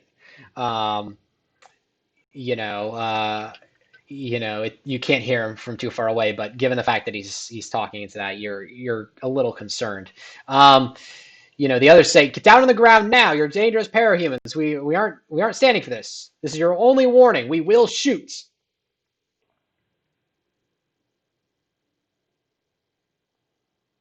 What do y'all do? Rasputin kind of like steps sort of like more in front of the other members of the group and is like, "Is this when we run?"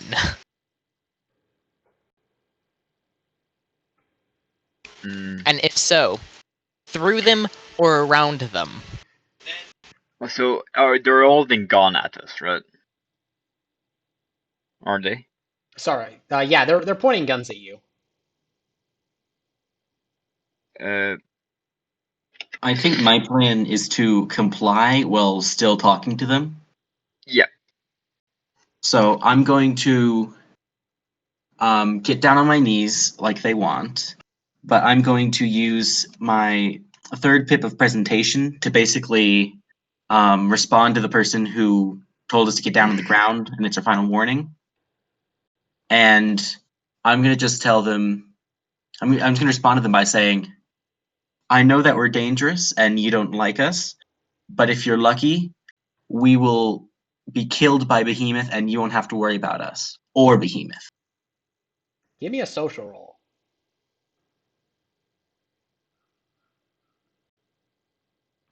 And gain a bonus and gain a +1 to that because you are complying with their orders.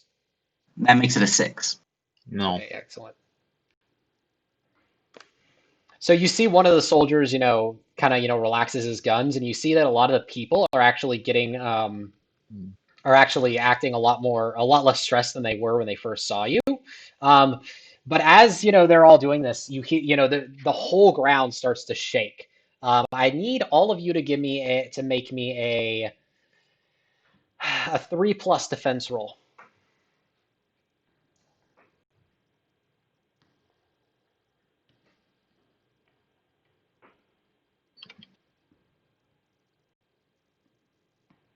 Pretty decent.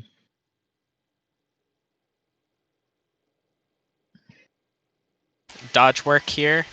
Yep, dodge works. Yeah. That's a 5 for me. Nice. That's a 5 as well. Very good. Who else is out there? Ivanushka, right? Yeah, I did. I rolled. Oh, did I miss that? Oh yeah, I see it. All right, so yeah, y'all are fine. So the buildings around you start crumbling. Walls fall down. Cars slide actually. As the ground shifts. Telephone poles fall. Several buildings actually collapse around you. And you can feel the rhythmic footfalls. Kind of doing this of Behemoth. Kind of behind you. And you can. And so, yeah, the people start panicking and, huddling together, trying to get, as far away from the buildings as possible. But a few people get hit here and there, and the soldiers, try to turn back to them and look for help. What do y'all do?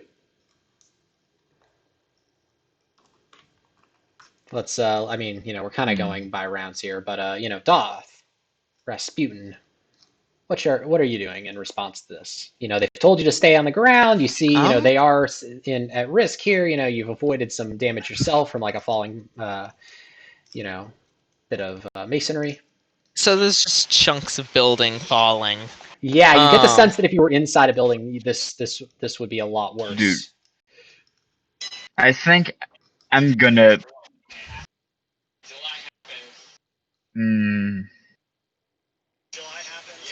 I'm going to slowly and just like in a very small motion use the what's it called?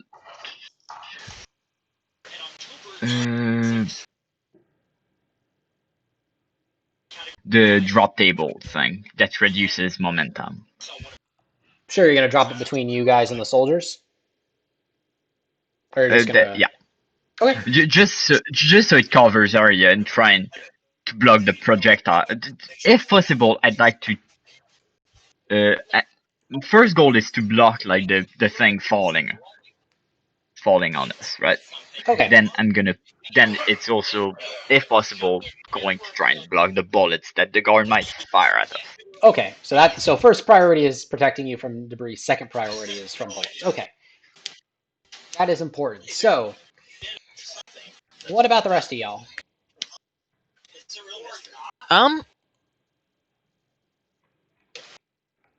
The soldiers look distracted, right? Yeah, they are definitely distracted. If there are any like obviously going to hurt a civilian, like chunks of rock,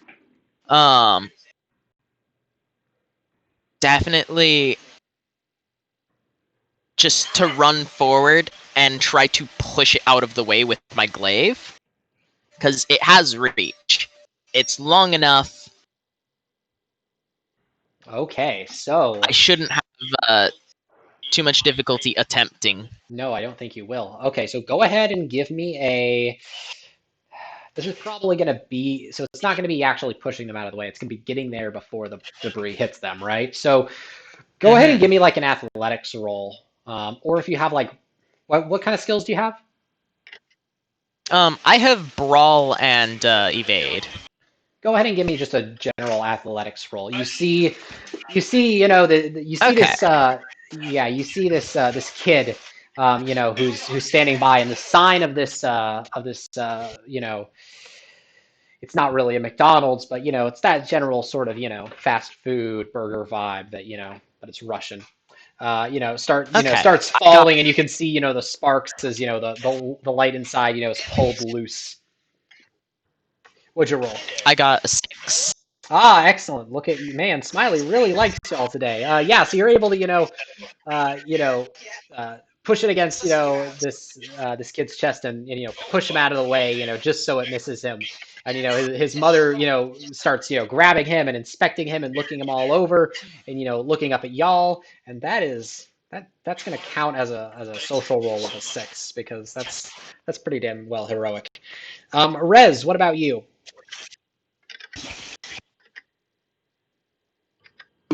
Okay, so I mean, there's not that much I can do in this big crowd.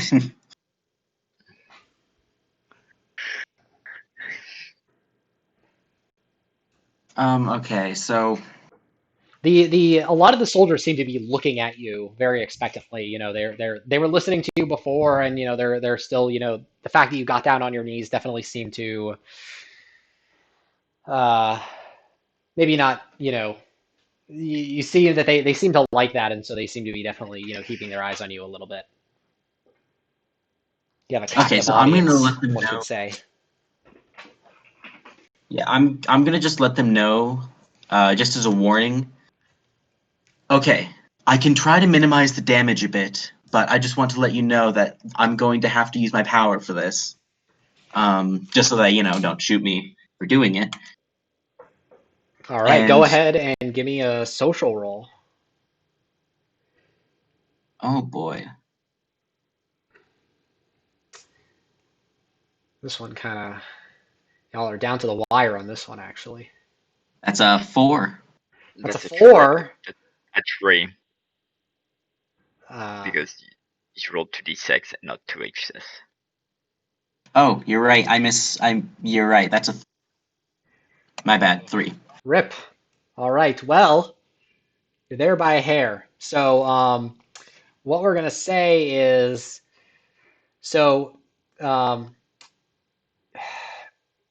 you all the air suddenly, starts tasting just a little bit different. Like you smell something weird, and then suddenly, this bolt of lightning just appears in the crowd, and starts arcing, and other bolts start appearing and raining down from the sky. So quickly they almost seem like they just, absently appear. So let's see. There's how many of you are? There's 4 of you out Would there. those be? Did I get a chance? Sorry, Sorry, go ahead. One at a time. Ask your questions, but feel free to go ahead. Did I get a chance to activate my power, or was I waiting for them? You can give, this has happened, kind of while that happens. You can give me a dex roll to see if you can, or a reflex. I mean, dex is reflexes, so I was kind of going to ask for that to activate your power, right? And see if you can activate it to help yourself out a little bit. So and Ivanushka is asking about the drop table, right? Yes. All ranged attacks pass through. So this will depend. This will depend on some things. So first off, I got to figure out who's getting hit, right? Yeah. I'm Sauter, you're not out there, right? No. Correct. Okay. So there's just 4 of you. So we're going to go down. I got a 6 on my dex. For your reflex? Okay, so you have your power up. 1, 2, 3, 4. Okay, so 1, 3, 4, and 4. So that means Gus is getting hit twice, and Rasputin's getting hit once, and what was that other number I said? 3. So Rez. for this, they're lightning bolts, right? They are lightning bolts. Rasputin has metal on him. Mm-hmm. That will not Would matter. it be possible? Okay. These bolts, these are not like the other bolts that are just randomly lashing out. These are bolts Very that, targeted ones. yes, these are very targeted. So yeah, so I need Doth and Rez to give me defense 2+ rolls of any kind, and let's see here, Rez, you have. I imagine you've turned on damage for this, correct? Damage and perception. Okay. Yeah, damage and perception. Okay. Yeah, then give me those defense rolls. Oh, and Ivanushka, why do you make me 2 5-up defense rolls for Gus? Gus doesn't have any defensive fancy stuff. What's the DC? 5. Is Goss inside of the drop table? For one of the attacks, not for the other. And that means that one's DC will be a 3+. Alright, so 1d6. The first attack, that's 3+, so that passes. Then, yikes. Okay, so not doing too well there, but it looks like Doth and Nerd passed their rolls. Very lucky. Y'all being very defensive mofos, and Smiley apparently really likes that. One more question. Smiley likes Rasputin more than Bubble. So Goss rolls saves once. Yeah, how many, and what did they roll for their other thing? They rolled a 4, right? A 4. Okay. So yeah, so they take one more, so they're going to take another moderate shock. And so go ahead and roll me a 4-up to see if Gus survives that. Anybody can. He doesn't have any bonuses. Nope. These are NPCs. They don't got any fancy things until you all take over for them. A 1. A 1. Okay, so she is dead. She, falls to the ground. You can see, her skin is, completely, soaked with these things. Actually, why did I only roll? Wait a minute. Oh, fuck. I totally messed this up. Hold on. I didn't mess it up terribly well. Okay, actually, sorry. Rez and Rasputin, I need you both to make the same roll again. Is this a second time or just reroll? This is the second time. I forgot which attack pattern this was and mixed it up with something else. So there's actually 6 bolts instead of 4. A 6. Okay, good. So I rolled a 3, Okay. but I do have I have evade, which means if I am within 2 of what I need to make, I can re-roll. Okay. Should I re-roll or no for a 3? Well, so basically you're going to take 2 moderate shocks if you don't. Okay, but it's within 2 of what I needed? Yeah. You need a 5. Okay. So I'll re-roll that. Go for it.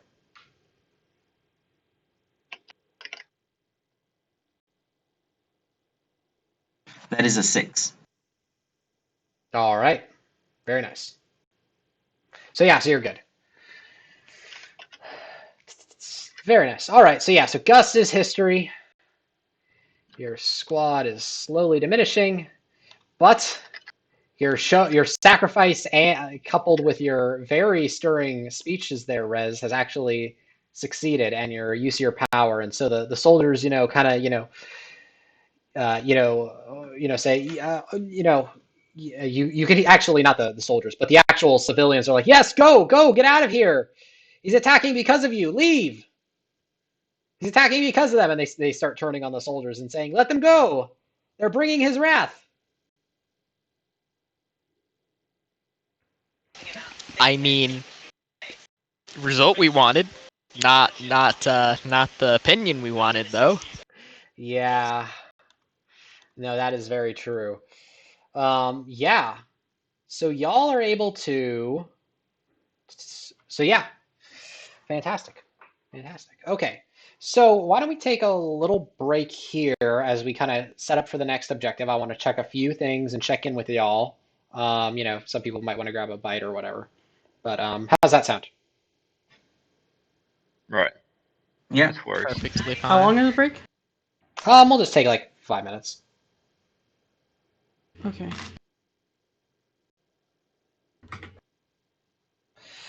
How are folks doing though? This working for folks? Pretty well. Yeah. Yeah. Yeah, I'm enjoying it. Okay. I'm sorry I was late. Time That's no problem. conversions. Yeah, no, I was like, Time's not my thing.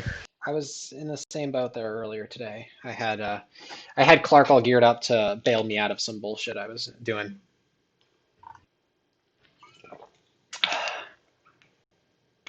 With a fancy call to lie and say I had a study group I gotta go to, but this is studying somehow. It be that way. I have a feeling that we'll wrap. I Ooh. have a feeling we're gonna wrap up this whole thing. I had the ideas of of opening the portal so we can add the people, but no, bad idea.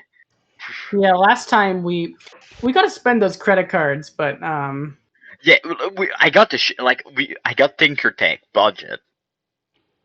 I can make at least myself a couple piece. yeah, I can maybe like during this time I'm like Priam might not be having it, but Solder can't tell because she's deaf. So she's just gonna I think she just starts reading off all the credit card numbers and all the information.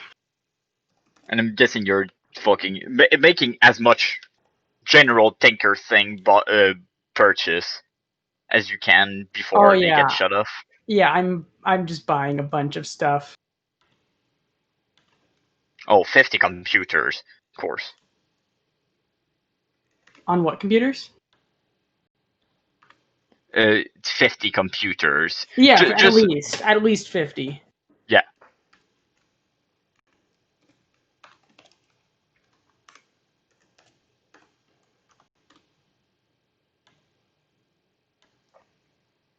I will be back momentarily.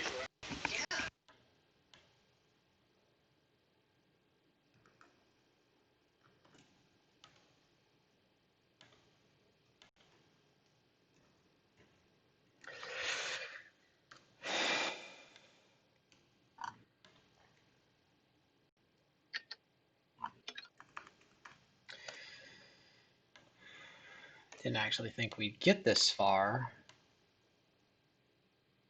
So I am adjusting a few quick things here.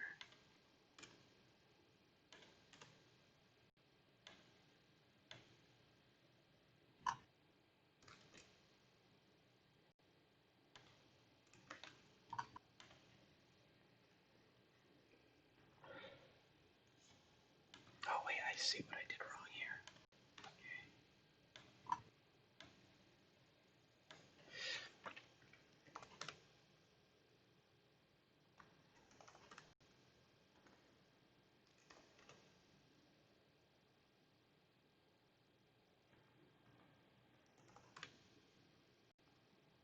So how long are we expecting to go with this?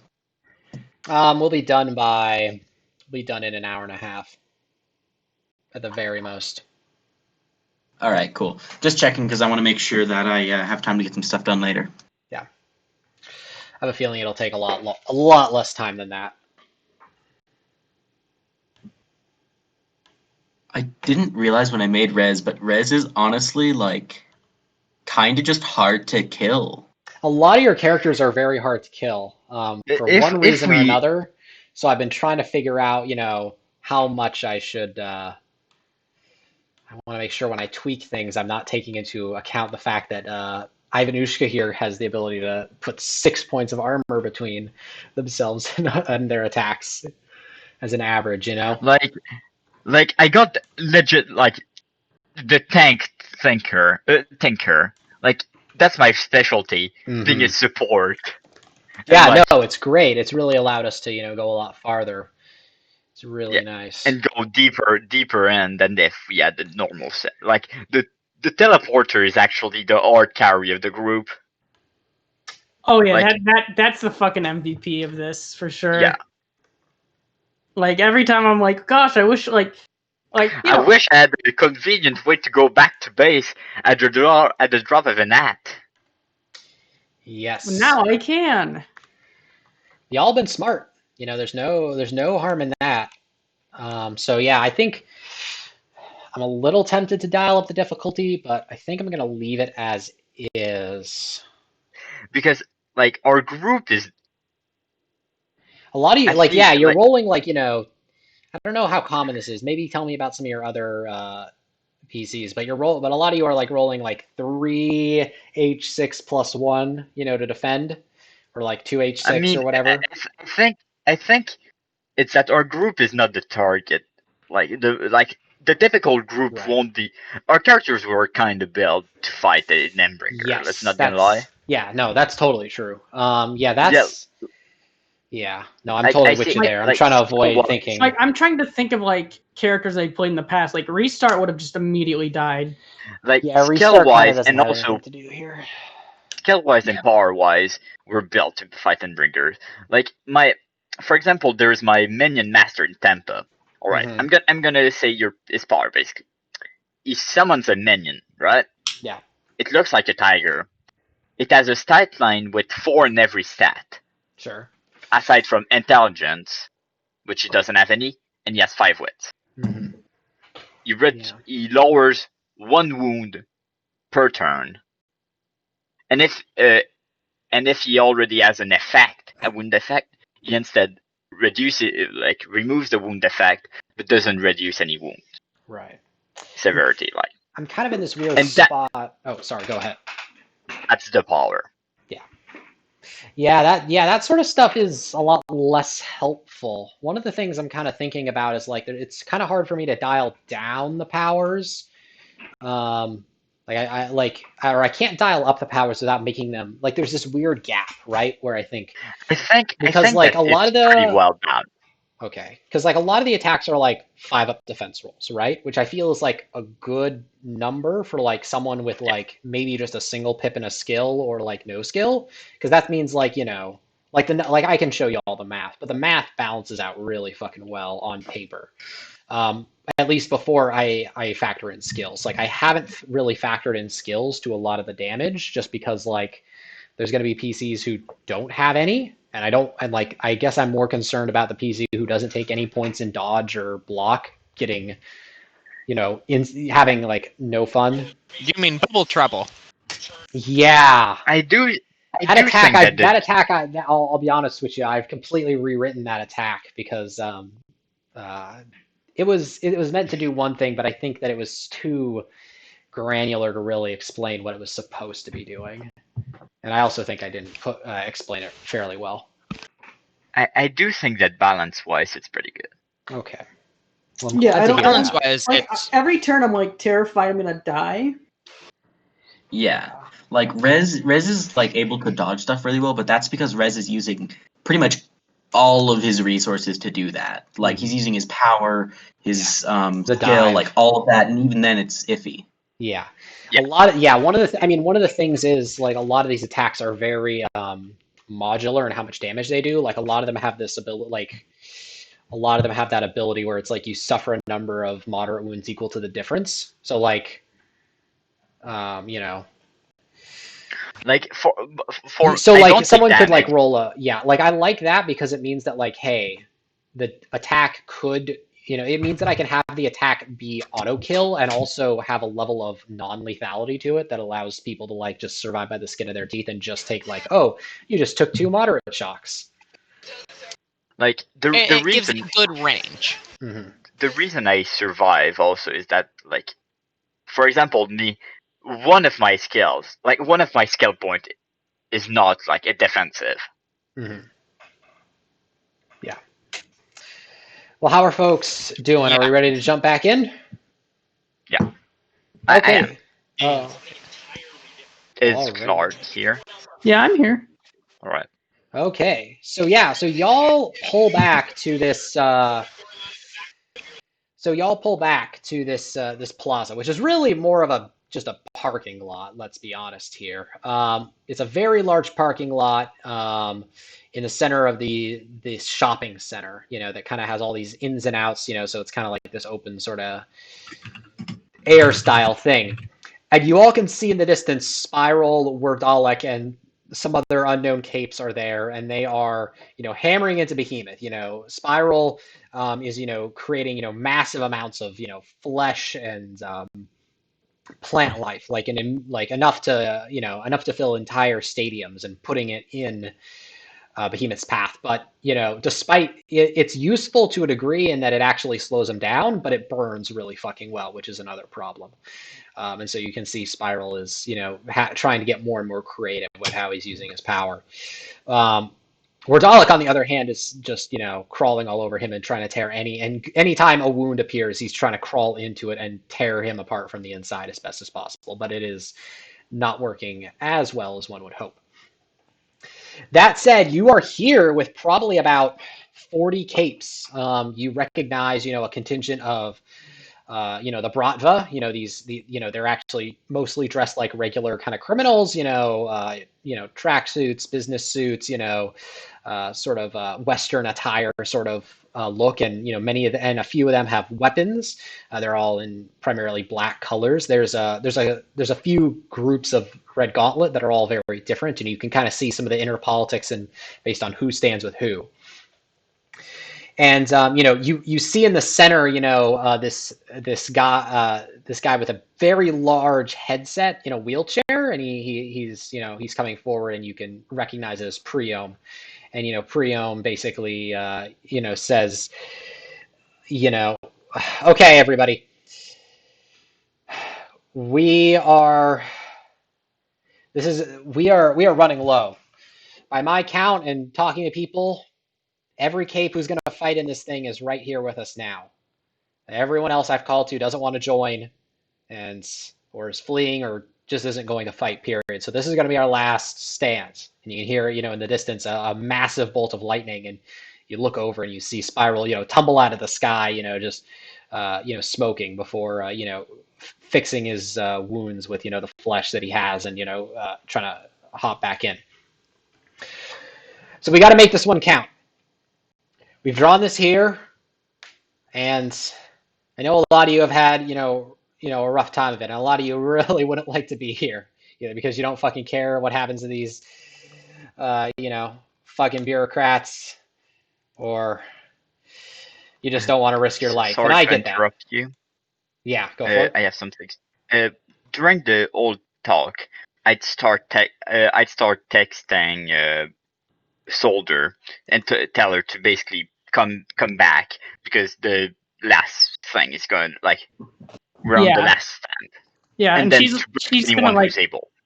coming out with the lava land, so I think she's gonna take the data computer she has, and she's gonna just try to beef it up with whatever fucking parts she can. All right. So Right. we've had some tinkers from elsewhere, give us at least their info, and so we're gonna give you all some basic instructions, and we're gonna want you to try to follow through and do that as best as possible. So, and Priom, kind of, swivels his chair, and a cape next to him, points at a group. Your faction's going to, and then you suddenly hear this crash, and one of the capes points, and this force field goes up made out that's covered in human faces, and suddenly starts to block, as Behemoth has charged with a surprising amount of speed. He's actually, it looks like he's leaping much farther than he has at any point up to now, and is actually, completely bowled through the outer wall of this plaza you're in, and has completely shattered through, and is now standing basically about 60 feet away from you. Several capes have been caught in his kill aura and are immediately disintegrated. 3 of them. His eye is healed at this point. You can see Werdalic, clinging to one of his claws, and he bats it and hurls Werdalic out into the group, hitting someone else. And Priam is, just starts shouting, "Run, run, attack, run!" As this clear plan just completely starts disintegrating around you, and you can see capes, panicking. Some of them, trying to run out of the way, and others, trying to raise, attacks or defenses as best as possible. And you are all, caught here in the middle of it. What do you do? Dude, I'm gonna drop a portal near me. Sure. And no, that's. I'm gonna ask, should I drop a portal before? And I'm gonna yell that, like, should I drop a portal? We can flee that way. Just, yeah. Does anyone respond? I mean, Like, Sada yes. can't. Do it. Yes. I feel like we need to leave. Very intelligent of you. I'm gonna drop it and I'm gonna run in. I will do the same. Solder, yeah, you can Rasputin? see 3 more capes, are blasted apart by a wall of fire. And you can see, 3 others, kind of slink out the back, trying to escape into the distance. And you can see, pretty quickly that, yeah, these capes, everyone here is going to die unless, without a lot of luck and, someone helping, get these people out of here or getting them to some degree of safety. Whether that's even, fighting back and distracting Behemoth or physically, helping some of these people that are, in the thick of it. I mean, I think she's gonna lava lance the fuck out of Behemoth, and then run into the portal. That's her, she didn't sign up for this, but she needs to follow some orders. She assumes she was told to attack it. All right, go for it. Give me an attack roll with your lava lance. Lava lance. Wait, where's the? There. All right, Smiley, please give me a crit. Smiley coon. 3 crit, please. Not gonna crit, but Yeah, but it's pretty good. Roll me a d4 to see how many moderate wounds you do. I can re-roll that because of the thing. You sure can if you would like. That's much better. Nice. So actually, yeah, that is that's actually super fucking good. Because yeah. So yeah, so you bring up the lava lance and you blast Behemoth, straight in the chest, and you see it sink deep, and spear through, and he reels back, and as he does, you hear someone shout, "Yeah, he's wounded now, now!" And a bunch of blasters just start opening fire. You see tinkers with guns, you see movers dashing out trying to grab people. You see shakers erecting force fields and collapsing buildings down behind him and trying to turn the ground into less stable surfaces. I'm sorry, I just realized something. Is the elf from that one cape who can terraform? Yeah. You could she's actually here, so no, you can't. She's already doing stuff and trying to help out already. So who already did stuff? So that was Solder's turn. Solder, you still have another half action, right? And then we have Rez. Yeah, I mean, she did her job. The lava lance is questionable. Maybe she could. Oh, it's a one shot. You know what? You think that there's a distinct correlation between the fact that you hit Behemoth and the fact you didn't just toast a few capes that were very close by. So you think that you no doubt saved at least 3 people just from that. Yeah, but did she care? That's really the question you have to ask yourself. I can't answer. I don't think. You don't know. you know, she's like, I saved a couple people's lives. That's all I need to do. Later, fuckers. And hop into the portal. Nice. We'll go for it. Of course, when in the portal, I'd run as far away from it as possible because, that's Aura. All right, Rez. What about you? I believe I've already come through the portal, right? Oh, sorry. Wait, who did I miss then? I feel like did everyone just run through the portal? Rasputin. Oh, Rasputin. Yeah. What do you want to do, Rasputin? Yeah. So there are several people who've just decided to assault the Behemoth up close and personal, right? Yeah, there's a few brutes that are walking in, and one of them is slowly, his body parts are detaching one by one, and then kind of reassembling. There's another guy that is, kind of switching between a variety of breaker states every, whenever it looks like the energy gets too much for one. Who knows how many of those he has left?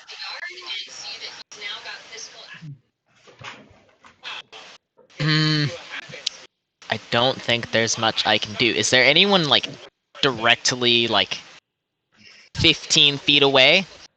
Yeah, there's there's a guy 15 feet away that that is on fire right now. He is currently on fire. I take off my cape and try to smother the flames.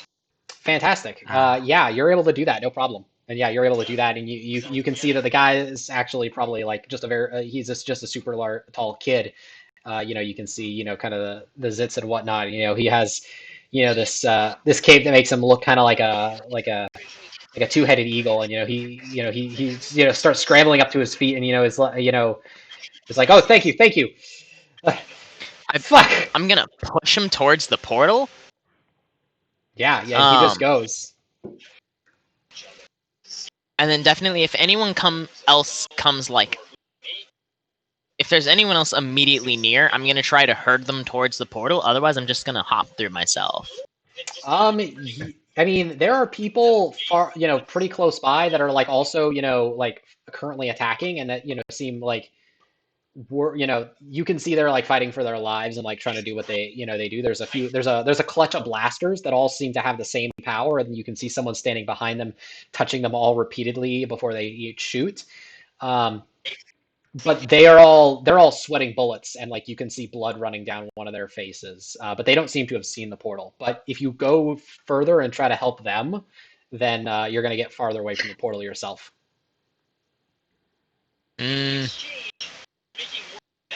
So they're a little ways away. Yeah, they're the same distance as you were from that first guy you just saved. But, they're now from the spot you are now, right? You get the feeling you could do this leapfrog all day. If you keep going, you can keep finding people that are just this close to help. But the question is, how far away do you want to get from the portal?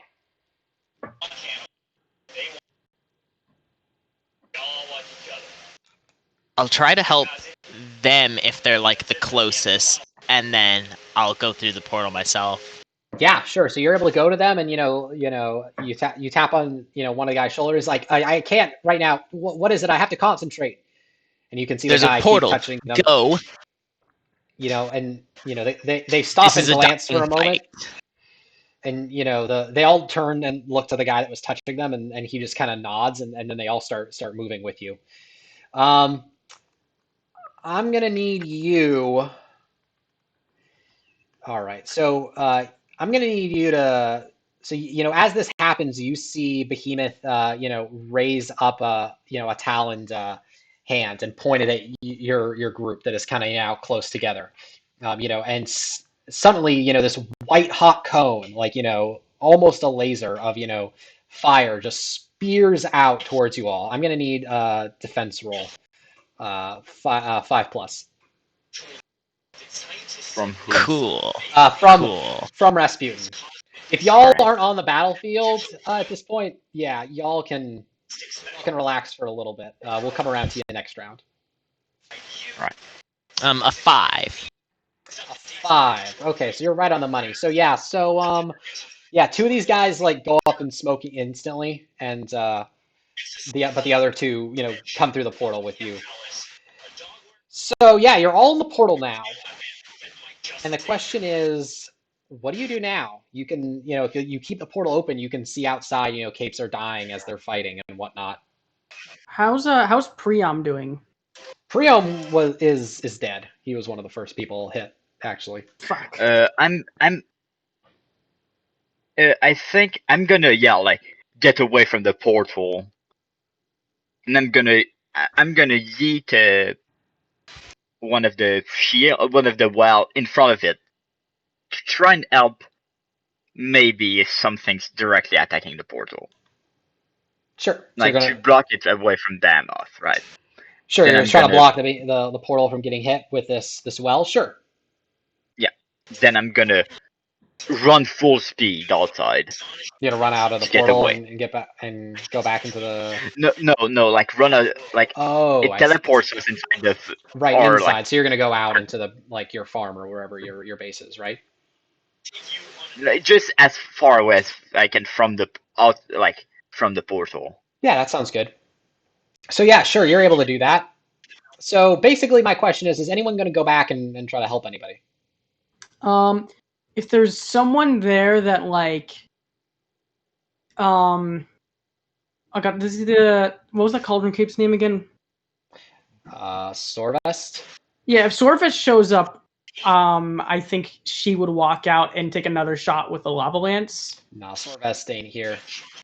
I think you might be. Rasputin. Never mind. I mean, Rasputin will go back to try and save anyone else who comes close, but he's not going to attack Behemoth himself.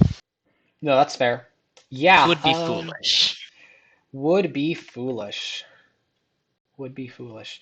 Yeah, well then in that case, I mean, no one else is, ever like, yeah, I mean, the numbers are small and Behemoth is literally right here. Like, he's gonna get the portal within his aura in like a few steps, in a few rounds. So, I think that we'll call that here then. Yeah. Okay. So yeah, okay, yeah, I'm gonna call it here then. So yeah, so basically, you can close the portal or you can watch as basically the entire, line of capes is essentially reduced to ash. A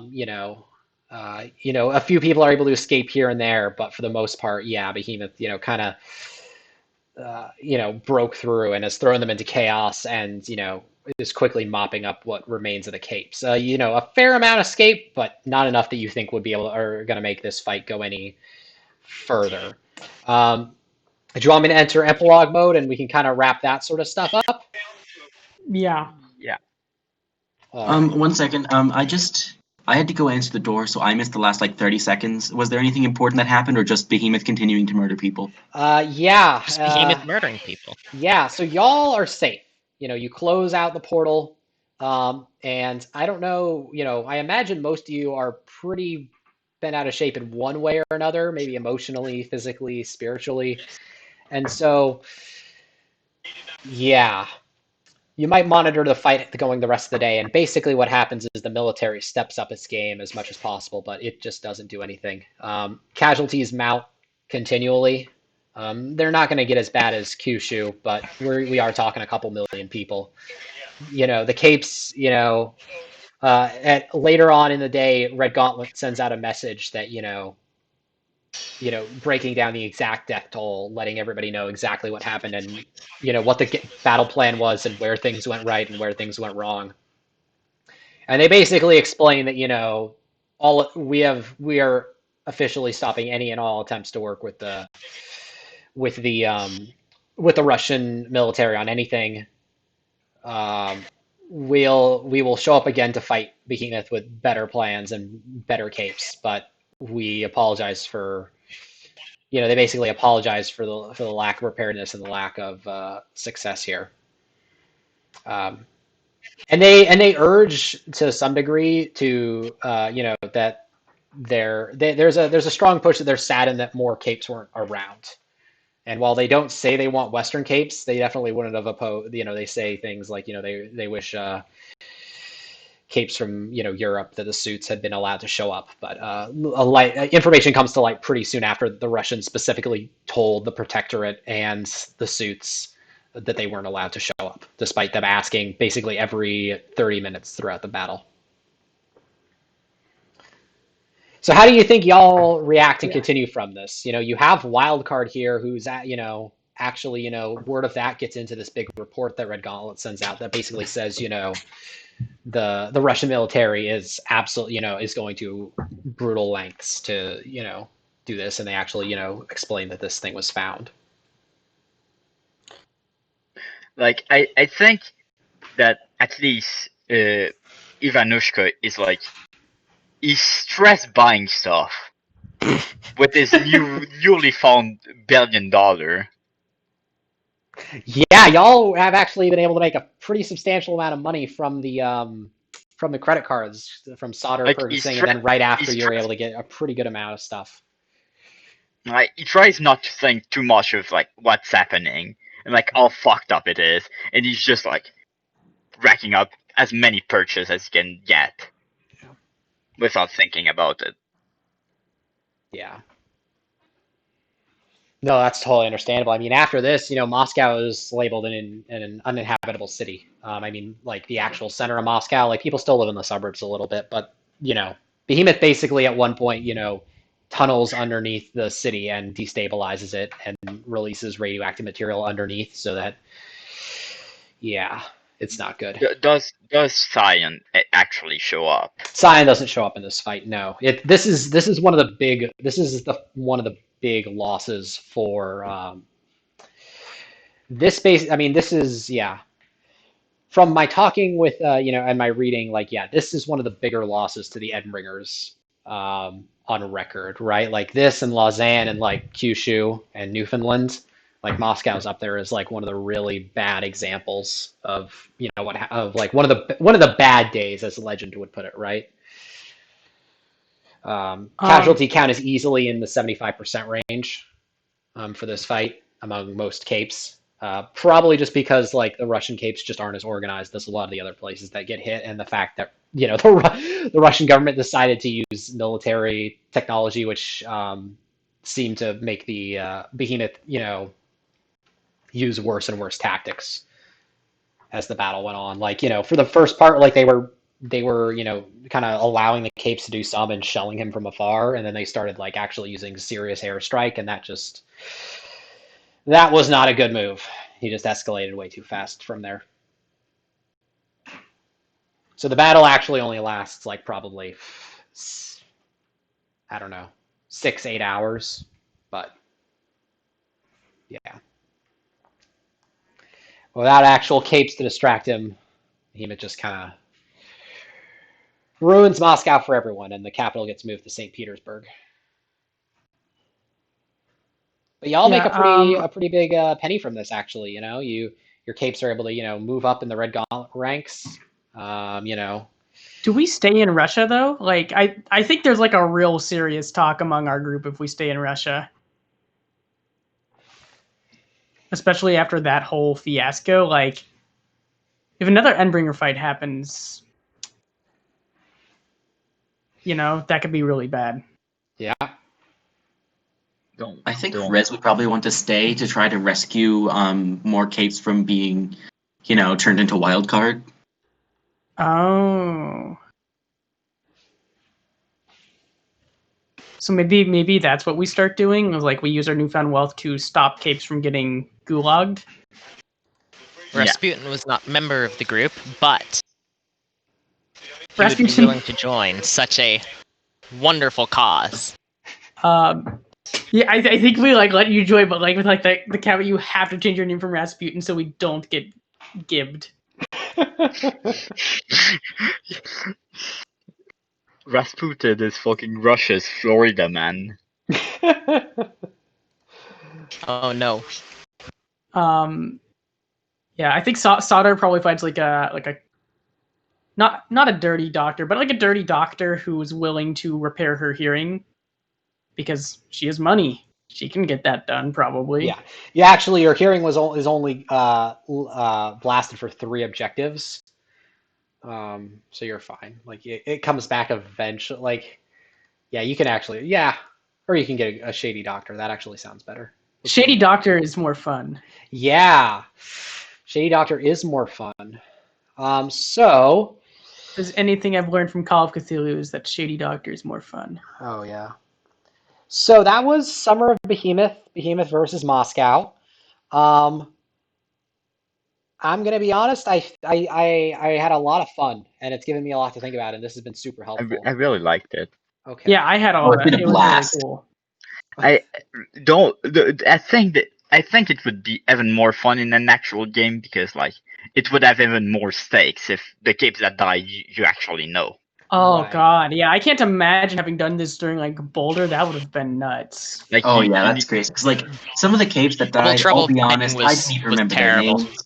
Imagine Yeah. like one of your favorite local capes just getting Yeah. murdered.